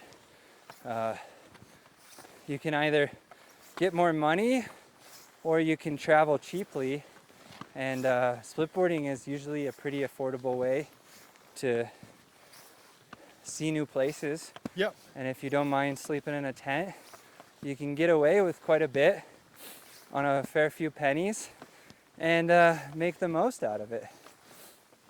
Does Jones help you out with trips? Yeah, of course. They've Sick. been super helpful with everything, and they sponsored our project and helped us make everything happen. So it's been amazing, and I think what we've learned is like, you know, you can either take a couple $1,000s and burn through it on one day of cat skiing, or you can go splitboarding for 3 months filming each other. Yeah. And so it's just finding fun ways to get out there. And I mean, so much of the terrain that we kind of checked out last year, I don't think gets ridden all that much. Like, you know, there's not too many people that go out on the split boards that are maybe looking for freestyle or pillows or jumps even, and there's so much cool kind of untouched terrain that you can just go out and discover, and that's really fun. Like, I know you were talking about Google Maps earlier. That's something that I do quite often too. Just look for huge pillow fields, boulder fields, Sick. and good places to check out, and then go and give it a look, because you never know till you go. Totally. So going back to when I broke my leg, I spent so much time on Google Earth, and I would actually do traverses and like just be like I'm virtually walking through the mountains, and I began memorizing mountains and like and ranges and stuff. And we did one traverse, and I was like, I want to see if I can do this by memory. And we went out for a 7-day traverse outside of Revelstoke and rode so many cool lines and had such a cool time. And it was just so funny that like just being so broken and just like literally have nothing to do. And I'm just like do. And then you can really just like flip it and take what you see in Google Earth and totally like walk through terrain like you've been there. Like, it's such a incredible resource. Yeah, it's a great asset. And I mean, we've touched on this, but I feel like we're in a pretty vast range. I mean, let's talk about BC in general and this area, but it's Bugaboos, Purcells, Selkricks, Monashees, and the possibilities are endless. And there's not that many, I mean, there's a lot of operations, but once you kind of get out of the known zones, there's not a lot of beta. So it's a lot of pretty crazy exploration to do around here, and like never ending places to go. Totally.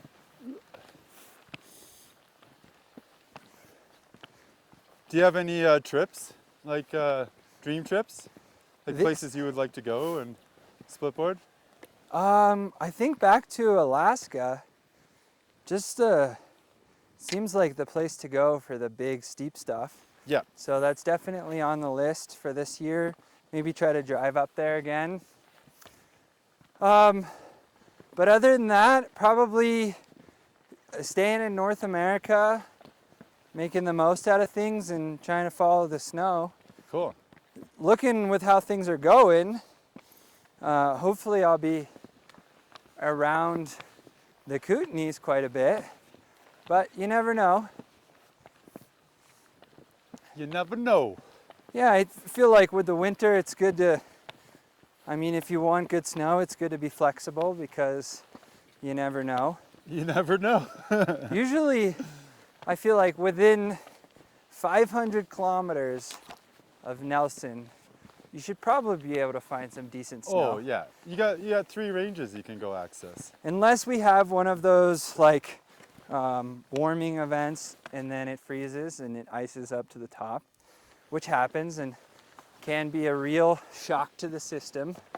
But so long that doesn't happen. When we experienced that in 24-15, here, never thought I would ride in Kootenay Pass with an ice axe. Wow. But some of the cool hours we would have to just to boot up them, and then you go down and it's just Yeah, pretty wild. and anything that was like in the trees was just horrible. It was just frozen snot pretty much. Well, this looks really appetizing, so we're just about to kind of top out for our second run. And I'd call this a little, The other one was like a warm-up. This one's a step up. this looks like Knob Kingdom. Like we're on this little knob, and in 227 degrees is kind of epic steep descents, and we're just poking up the backside. This is a wicked bowl. Wicked It's bowl. got, some great access. A wicked smart bowl. We got a few chutes to go and look into and choose how we want to play. Yeah, we got the first run jitters out. I'm always frothing a little hard, so that's good. You know, splitboarding, you stay frothy because the runs are so good, and even if you go out and crush 7 grand of powder, destroy yourself, you're still not gonna get enough powder. I mean, it's rare that you do, but that's the thing with splitboarding, you know, you Totally. stay frothing. Shoot! Shooter McGavin showed up to party. This one's looking groovy. And then there's another one on the other side. It's a little bit tighter.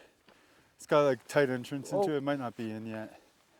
So we might, Yeah, when I rode it last year at low tide, it had a tree across it. yeah, the tree's always there. Yeah. Oh, Ducky Tree? Yeah. I think I've been here before. We can always look at it if you want to just have a quick look at so you know what's here.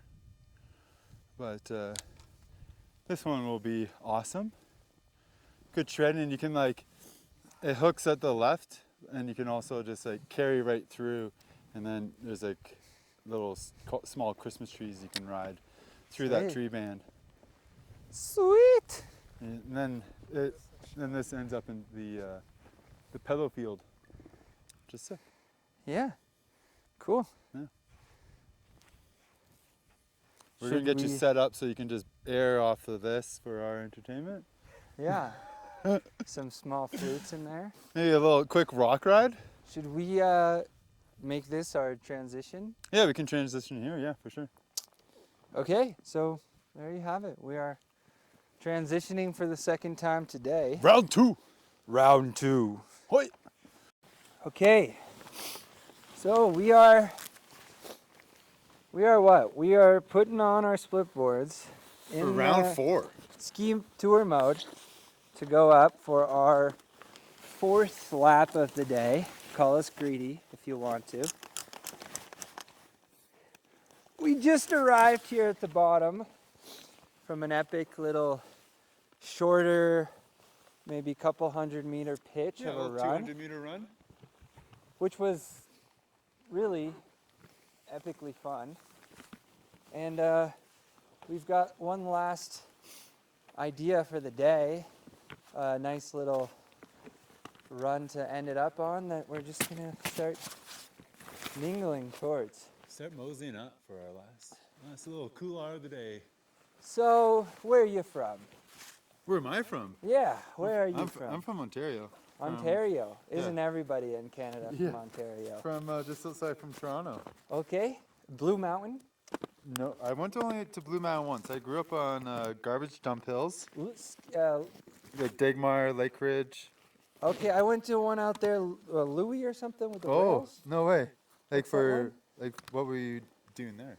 Well, I was trying to ride the park, but man, was it crazy. What was crazy about it? They had just the craziest rails, I remember. Oh, cool. And it's a garbage hill in Ontario. Mm-hmm. I mean, Yeah, there's like we had half pipes there and fairly good rail scene. and you came out west. In 2005, I went to Banff first, and then came to Roslyn in 2006. Following mountains and snow and Yeah, that sort of stuff. Snowboard Canada lured me into the Kootenays. The magazine? Yeah. Was Dave there? You know Dave, by chance? What's the last name? Mechanic? No. Anyhow, Yeah, jumping ship. yeah. Just there's such a cool Red Mountain article in a late issue, and that was it that. just stuck with me. Yeah, it was like all these photos were like, in the trees, and it just like looked like this elusive tree skiing paradise. That's cool. That's a cool process to see it, and just like, I don't know, that reminds me of just like the good old days of exploration. You just see it in a magazine and you go, that's where I want to be in. Mm. Cool way to discover. Yeah. Yeah. We are going up that way. Yeah, and then came out west and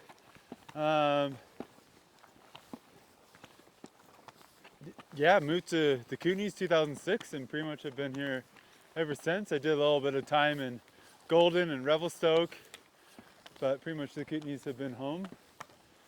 Gone to Splitboarding in 2007 Sweet. and kind of fell in love with it ever since. Good. What year did you start Splitboarding? I think about 2020. Sick. Yeah. COVID year. So Yeah. what I know you said like you're out with Greg. Greg was a good motivation into splitboarding. Yeah, well, I mean,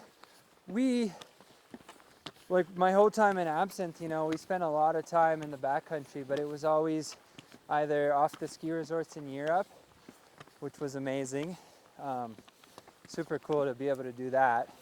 And then in BC, we would ride snowmobiles and just have snowshoes, verts mostly. So I had been in the backcountry a lot and hiked around a lot, but it wasn't until Jones that I found splitboarding. And definitely the ease of movement out here is pretty special. So you said you're on Capita before Jones.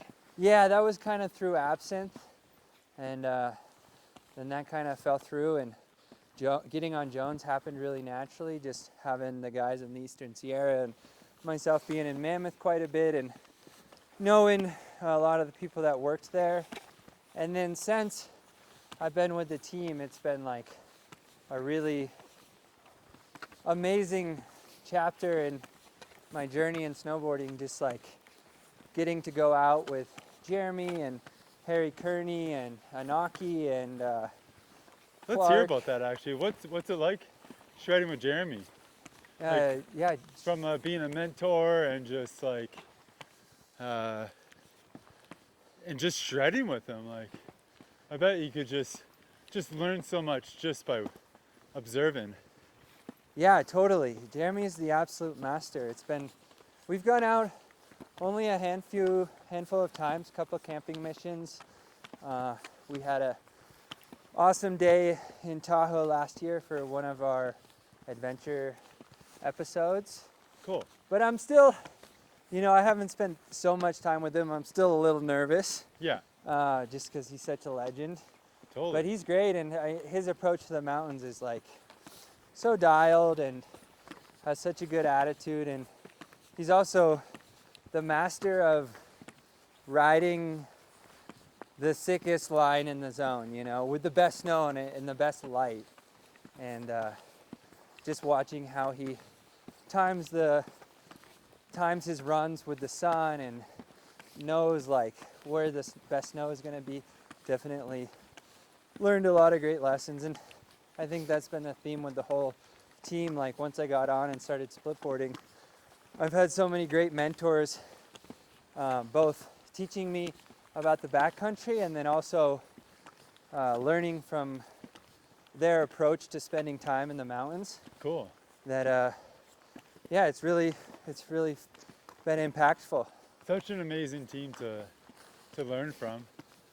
So many different like cool personalities and different outlooks.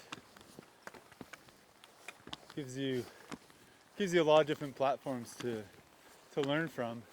Yeah, and most of the time I feel like, everybody's pretty amazing. I mean, you were talking a little bit earlier about your trip to Alaska and how you randomly gave Justin a ride, and then Justin let you know about a sick zone, and you ended up getting this like super trophy line. And the snowboard community is small. Yes. We run into a lot of the same people, and pretty much everybody's amazing, like, you know.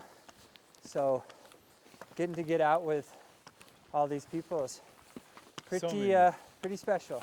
So many great humans to experience with, and that's kind of like going back to just the beautiful thing with snowboarding the mountains is spending it with all these people, all these great humans. So rad. Yeah, how good is the snow right now? It's like Buttery, pal. half meter of the best snow you could ask for. Pretty much today we've ridden a lot of different aspects. We started on the south, we got onto a northeast, and then just rode a west. And every aspect just shredding.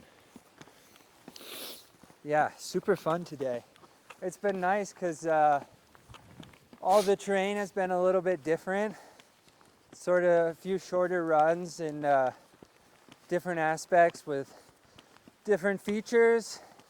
And it's just feeling like a really fun day. We've had this great misty light. Yeah, the light's starting to finally crack. We've been kind of in the cloud for a good part of the day with the odd sun crack, and it seems to be cracking on our upper switchovers, which is awesome. We've had some good viz on our runs. Oh, we're timing it right. Mother Nature just shining on us. Thank you. So what do you've got any big plans for this season?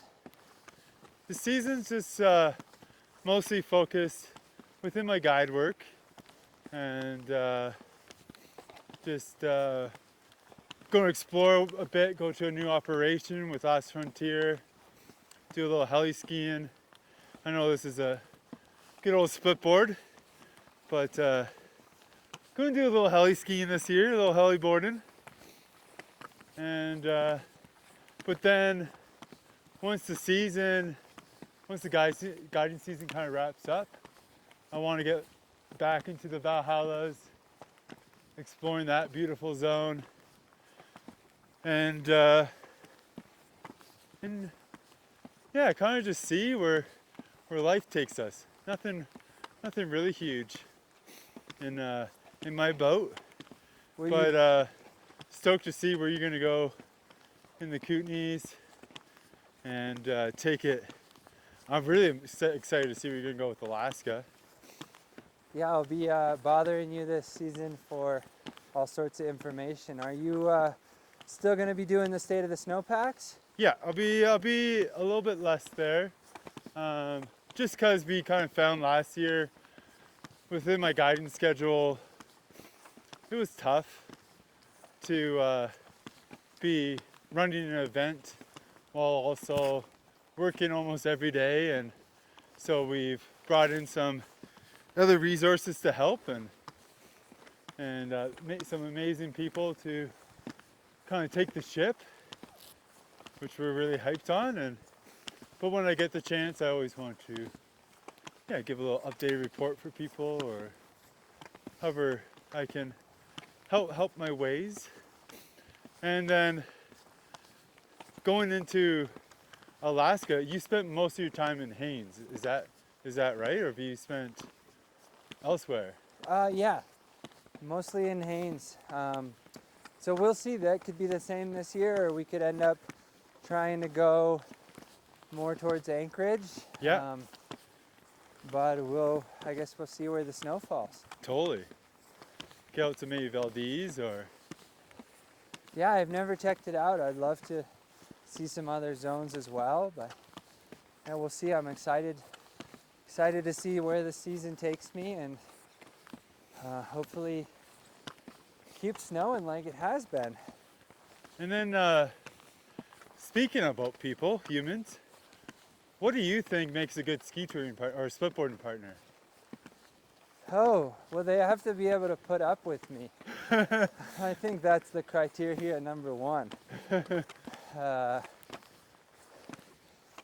Is there any like do's or don'ts that like if you see that in a partner, you're like, I don't know if I feel good with them in the mountains, or yeah, just it doesn't have to be like a specific person, but you know, just traits that they've seen. And it could be good, bad.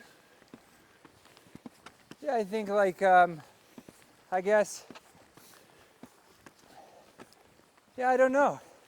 It's, I feel like you get into different situations filming a little bit, you know, like, I was gonna say everybody in the group kind of needs to feel comfortable. And of course everybody needs a voice and to feel comfortable, but you know, usually if it comes down to maybe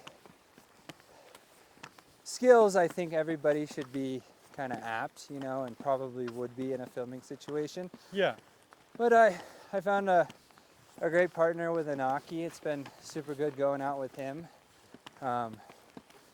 He's got a strong mountaineer background from his uncles, and he's been able to teach me a bunch. And he's definitely been more focused on sort of the alpine side of things, where I come from a little bit more of a freestyle background. So it seems like being able to merge those two things together has coincided pretty well. Cool. And then just spending time in the mountains, you know, and with each other, being able to, you know, for example, like there was a few times this past winter where I was telling Anaki at the top of a run in Alaska, like, no, you got this line. Like, it's cool that you're scared, but you should ride this. You got this. Yeah. And he was maybe like, I don't know, I'm a little worried. And I'm like, no, dude, you got this 100%. You should definitely ride this. And obviously, I wouldn't do that with anybody that I didn't feel like I really understood their snowboarding's ability, you know? Yeah, it's a trust. Totally. So Like you had the trust that they could do it, and for him, like that must have been amazing for you to like encourage him and give him the positivity when maybe negative was coming to his mind, and that's a beautiful partnership there. yeah, we seem to usually be like one person is a little bit more eager than the other, which is kind of works out well in the long run. Yeah. Because the truth of the matter is, like, up there, everything is pretty terrifying. Like, two people in the mountains,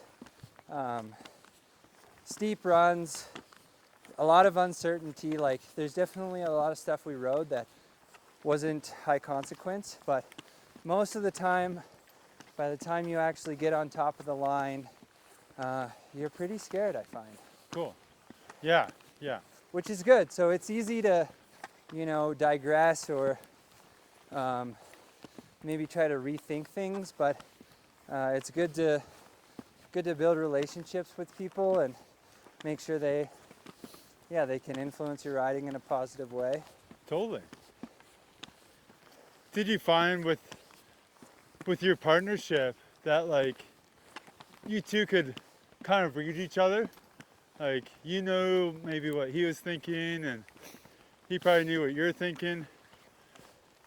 Totally. And at that point, like, you know, that's when I feel like I could get away with a little bit more. Like, we knew each other so well that even like maybe one of us was scared and we didn't even know it, but the other one knew, or something along those lines. But Oh, it's awesome. yeah, we went up this year and we left in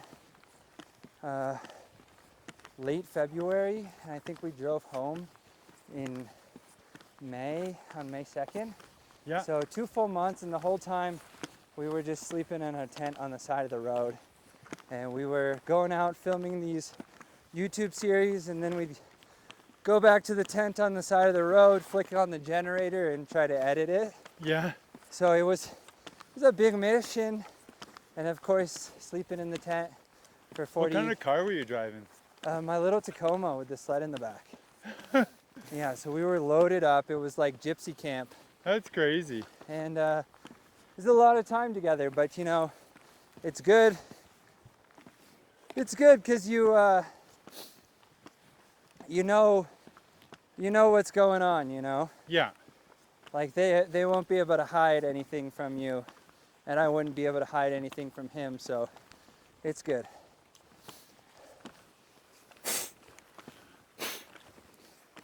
No, I think that's really important, just like partnerships in the mountain, because once you're, I think that's like, kind of like the separation between splitboarding and snowboarding is it's a partnership or a group relationship when you're out there. And so to have someone that's on the same page as you and then can start reading you and then as you're mentioning just motivating each other, like it's so important. Rather, like, you know, if you have someone that's just like pulling you down or guilt tripping you, or you know, if you're not on the same page, it can lead to butting heads and potentially making wrong decisions when you're out there. Totally. So when you have like someone that you can trust and be able to have those conversations of like, do we really think we're in a good spot right now, or rather than like, yeah, you build those bonds and those trusts, and I think that leads to a lot of great success in the mountains.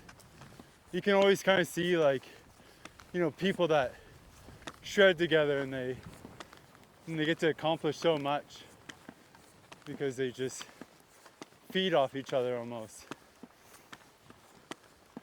Good old partnerships, Oh yeah. super important. Yeah, totally. Being able to forgive people, you know, not letting all the tension build up.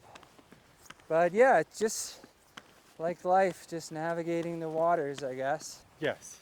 And no matter what, there's always stuff that's going on, so just try to get through it. And yeah, keep it happening. Cool. Well, thanks for sharing that.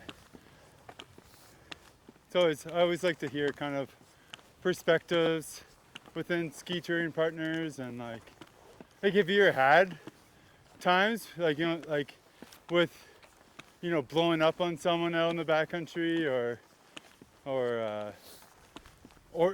just totally butting heads and not agreeing, and you kind of find yourself in a weird position?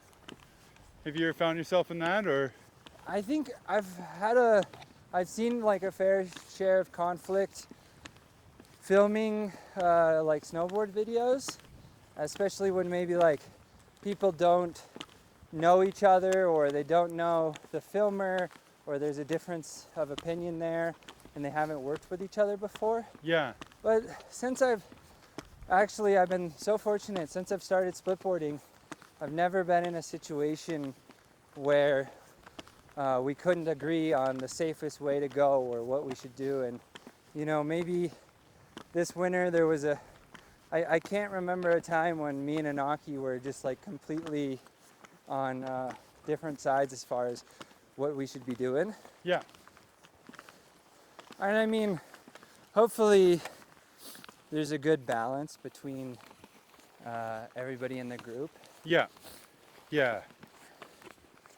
And I kind of liked how you mentioned that, like where he comes from more alpine skills, you come from a freestyle background, and then both of you are learning off each other. And I think it's important within a group to have all these different personalities. Like have someone that's like bold, but also have someone that's like very calculated or always, you know, a little on the cautious side. Like, it's just like you need all those different variables. So at least one person's like thinking.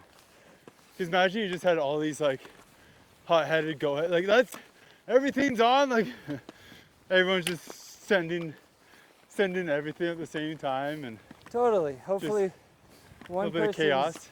overconfidence is evened out by somebody other, which I think happens with me and Anaki, and I think it happens a lot in all sorts of crews. Just, you know, not every day you're maybe feeling as sporty as somebody else. Yeah. Cool.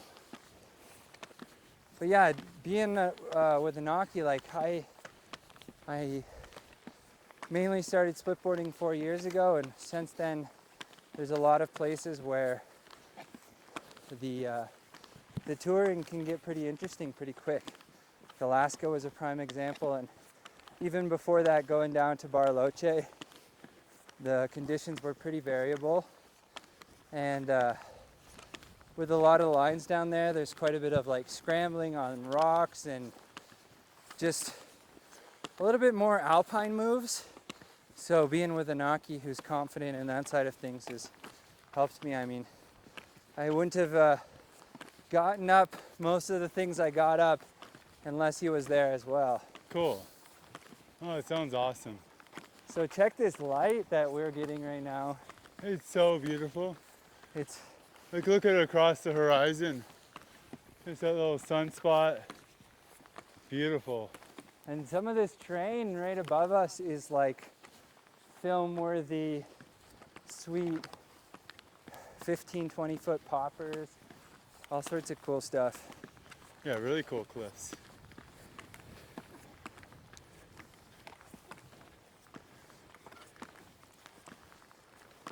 So it's pretty cool.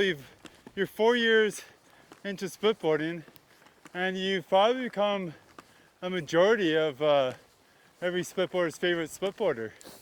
I don't know if I'd take it that far, but it's been fun exploring it. Like, not only have I just felt like I'm having a more well-rounded experience, but there's so much unique terrain that has kind of just been left aside because you have to splitboard to it. And I feel like a lot of people maybe don't go out with the mentality to just ride a little pillow field over and over again, or maybe make a jump or hit a little step down. But like, even, you know, there's just so much cool places, and to go kind of figure out the terrain and film it and figure out new stuff to ride is so exciting.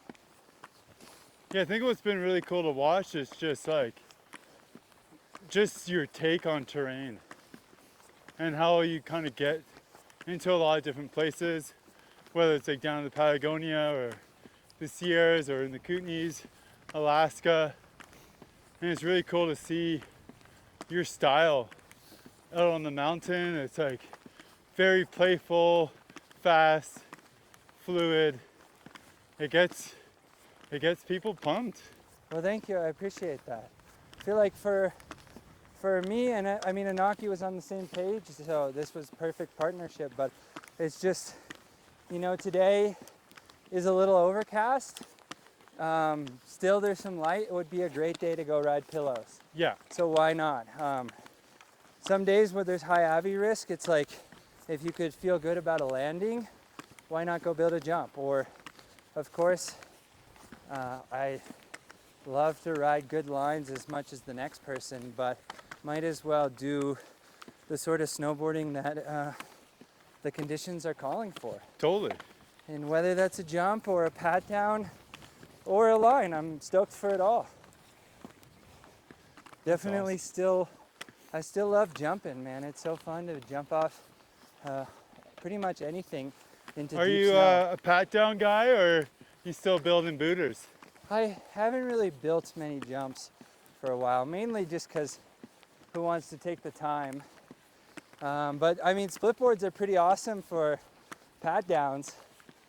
You can build a pretty rad pat down in split mode pretty quick. Yeah. Cool.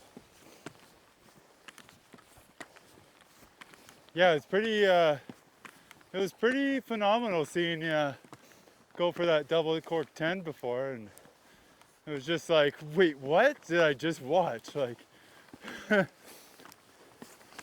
backpack on, Like, was that feature just, I know it wasn't like a make, but like, did you pat down that, or did you put a little bit of lip onto it? Yeah, we built both times I've tried a double cork on the split board, we built a little jump, and it's always usually because like the first time in Jade City, there was just only one good pocket of snow, and we were on our bike tour, so might as well build a jump. And that was a fun sesh, just kind of messing around.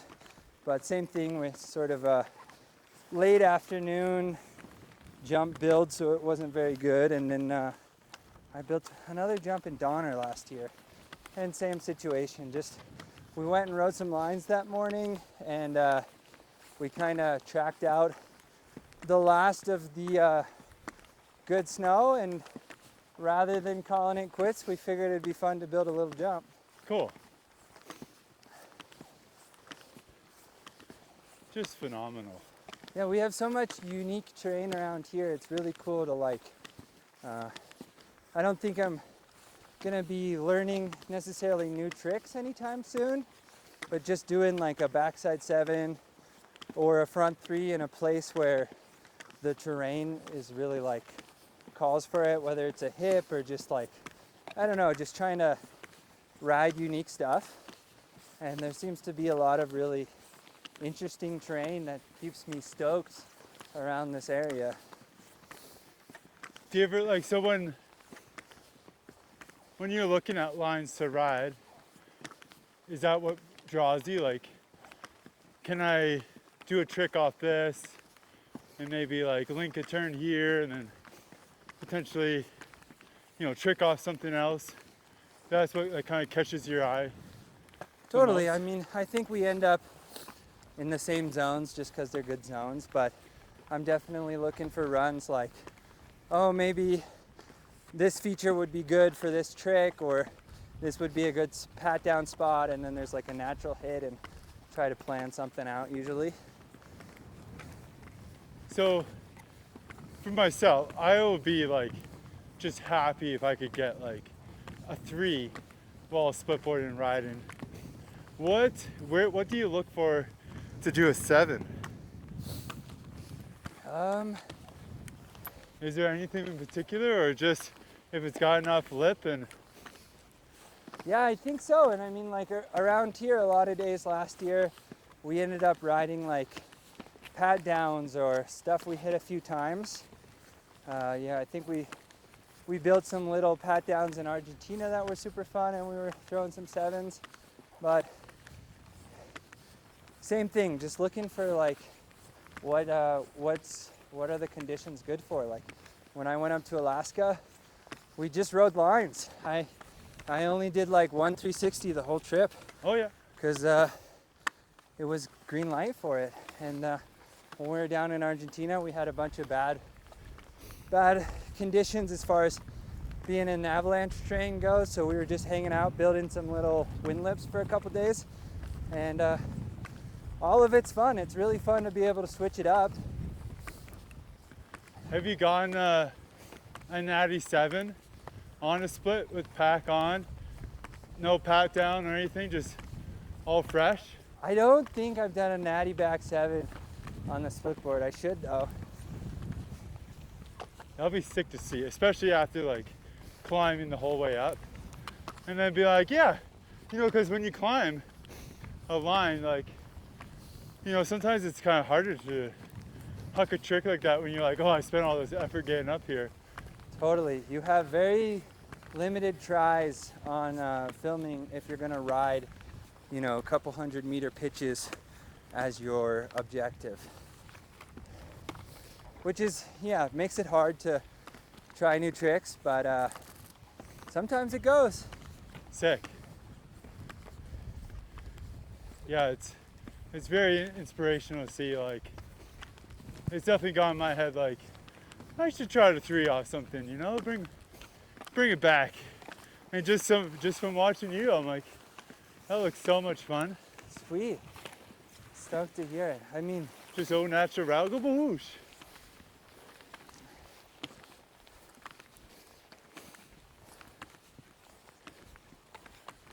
Ooh. Yeah, it's getting to be that time of the day. We'll definitely be making it back to the car just before dark. Yeah.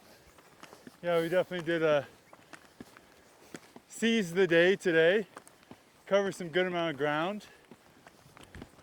Yeah, A we lot of different aspects and 2 different peaks. clocked a few kilometers today for sure.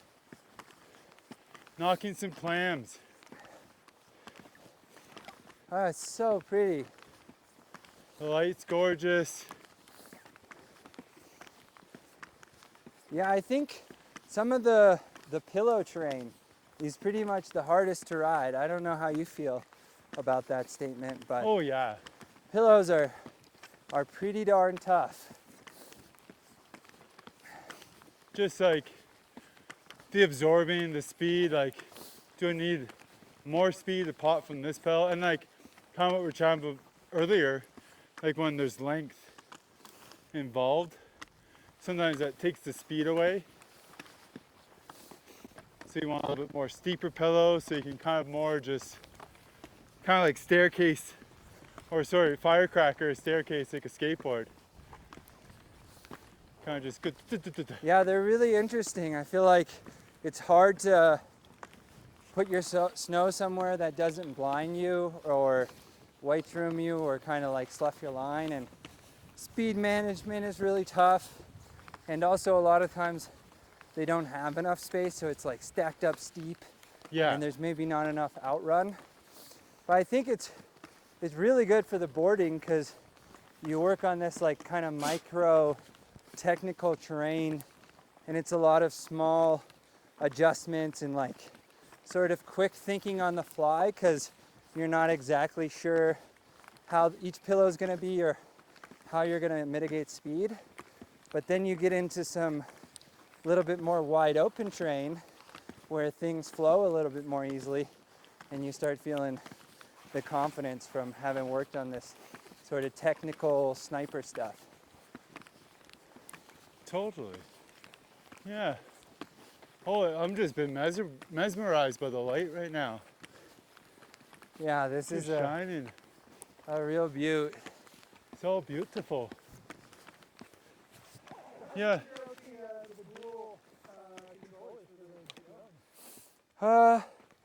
Well, I heard about it through other people that were doing it, and then we just had to buy a second controller and go from there. It's such a great idea.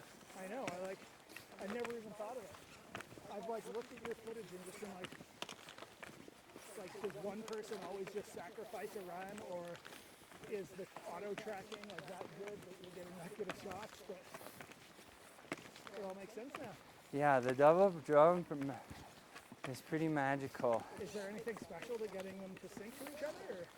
There's a little process you have to do, so it's a little switch over time, and sometimes it gets a little funky, but we were always able to find a way to get it to work in Alaska. Sick. Oh my gosh. Were you doing that down in Patagonia too, or? Nope, we hadn't had a drone at that point. We hired a few filmers to come with us in Patagonia, and then kind of this winter we decided that wasn't super realistic, so we just started to try to acquire the pieces, and actually we ordered the drone controller, the second one, to Terrace, and we were going to grab it on our way up, and we got involved in the Terrace mail conspiracy theory. Oh, look at that light over there. Oh my God. So pretty. Yeah, we ended up stuck in Terrace for like 4 days waiting for our controller as we dealt with the mail conspiracy theory. What was that? Well, they had our package in a box in a random warehouse, but nobody could find it and nobody would tell us where the warehouse was. So we were on this crazy goose chase, and we found this lady that kind of knew where this like shady mail operation was, and we went there and they told us it wasn't there. and they had lost the package or they already had delivered it.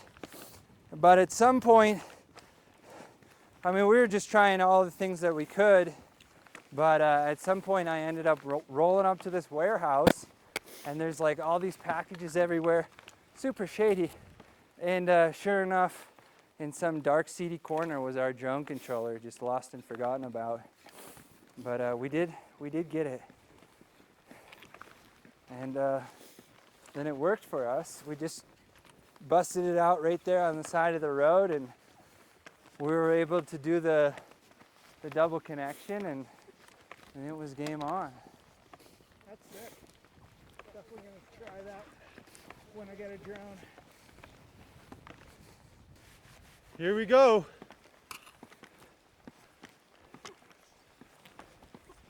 We are en route to the secret line. Super secret. Pardon? We're currently headed to the super secret line, right? Not quite a secret, but a very beautiful line. A really amazing place to go shred. And it'll be a long line too. Awesome. Yeah. Well, you can't ask for better conditions. I mean, I love touring in this kind of light. Yeah. It's so nice. Snow stays good. You don't get too hot.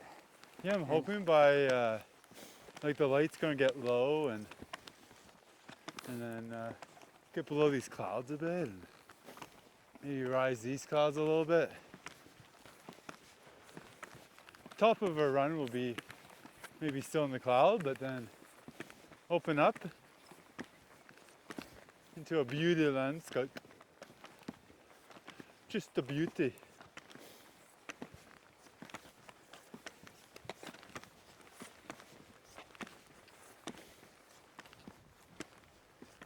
What's your favorite food to have out on the skin track?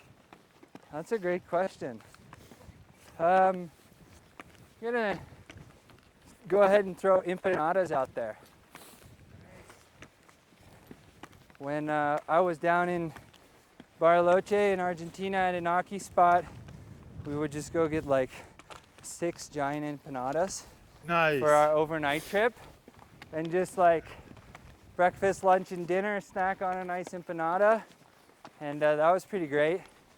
Very easy too, but a good Empanada sandwich. in the backcountry. Oh, I love sushi in the backcountry. Nice, that's elegant, man. Little frozen sashimi. You know, in the springtime, get a nice little sushi roll. Find a nice little sunny spot. Sit on your board. Crack open your yam roll or your salmon sushi. Kind of living like a king there. Totally living like a king. Anything is good as long as it's not frozen. I Yeah. remember last year coming out here during our Arctic vortex and grabbing Subway in Salmo, and then you get up here and you go to eat it, and the turkey's just like frozen ice. The lettuce is frozen. Ah, Oh, brutal. brutal. So as long as it's not frozen, good to go. You have any hacks that you learned while camping to keep warm? Well, I think just sleeping bag is life, right? Yeah. Minus 20-degree bag and Minus 40. oh, that's great. That's what you use, minus 40? Minus 20 I have right now. But yeah, throw the boot liners in the sleeping bag just cause, and try your best. The longest I've snow camped, I think, is 3 or 4 nights. Yeah. So that's not too bad. Usually, you know, you get a little wetter each day. But I can imagine, well, we spent 2 weeks on the glacier, Yeah, I I was should about say. to ask that, yeah. But But you didn't really have to deal with like wind or snowfall or... we had some wind and snow, but my tent that I have is this giant dome tent. It's like a 6, What tent is this? it's an RBM hot tent. So when we were camping on the side of the road in Alaska, we had the fireplace in there. Oh, sick. And it was so nice. Did you fly firewood up on the glacier? No, we didn't. No. We didn't bring the stove? but we did bring a little propane heater. And the tent was just so good that it barely felt like winter camping. Yeah. Like I was thinking, yeah, the longest snow cave journey. Did you guys fly in like propane tanks and like 2-burner stoves and big pots and like go the full 9? No, none of that. We just used jet boils. Oh, gotcha. And no, we did have some of the other stove with kerosene, I think, but mainly just ripping my little jet boil with the MSR canisters. And yeah, besides the tent, we just had a bunch of dry food and we were pretty lightweight. Did you have a dome, like a kitchen setup? Yeah, we did, but we just made one with the Hyperlight tent. Cool. So we had my big tent with the 3 of us. Carver had a nice, like 5-person tent to himself, and we had the Hyperlight for the cooking station. And yeah, that's all you need. we had such great weather. Like it snowed maybe 4 inches while we were out there. Incredible. And we did see a little bit of wind, but it was, yeah, incredibly good weather. We didn't get a reset, which just meant, you know, we didn't get to stay out there for an endless amount of time or anything, but the weather was super nice. Cool. Yeah, when we did our glacier camp, we flew in like 2-burner stove, like full, like barbecue propane tanks. We went like, yeah, the full 9s, like real nice food, and then big group meals, and I loved glacier life. Wow, yeah, you guys went the whole 9 yard, I think, because we were just 4. How many were you guys? 4. Okay, nice. But Zach Mills had like done a good amount of expeditions, and he was like, this is the move. He had the gear. And we're like, okay. And now afterwards, like, yeah, using a plane, like, definitely the best call. Yeah, it was epic, like having a nice tent that was sturdy and warm and waterproof. So awesome. My buddy Logan, so we shared a tent, and he fully dug out like a cave in the vestibule. Oh, hold on. Something just died. Hey. Just on you, Mike. I think your transmitter might have died.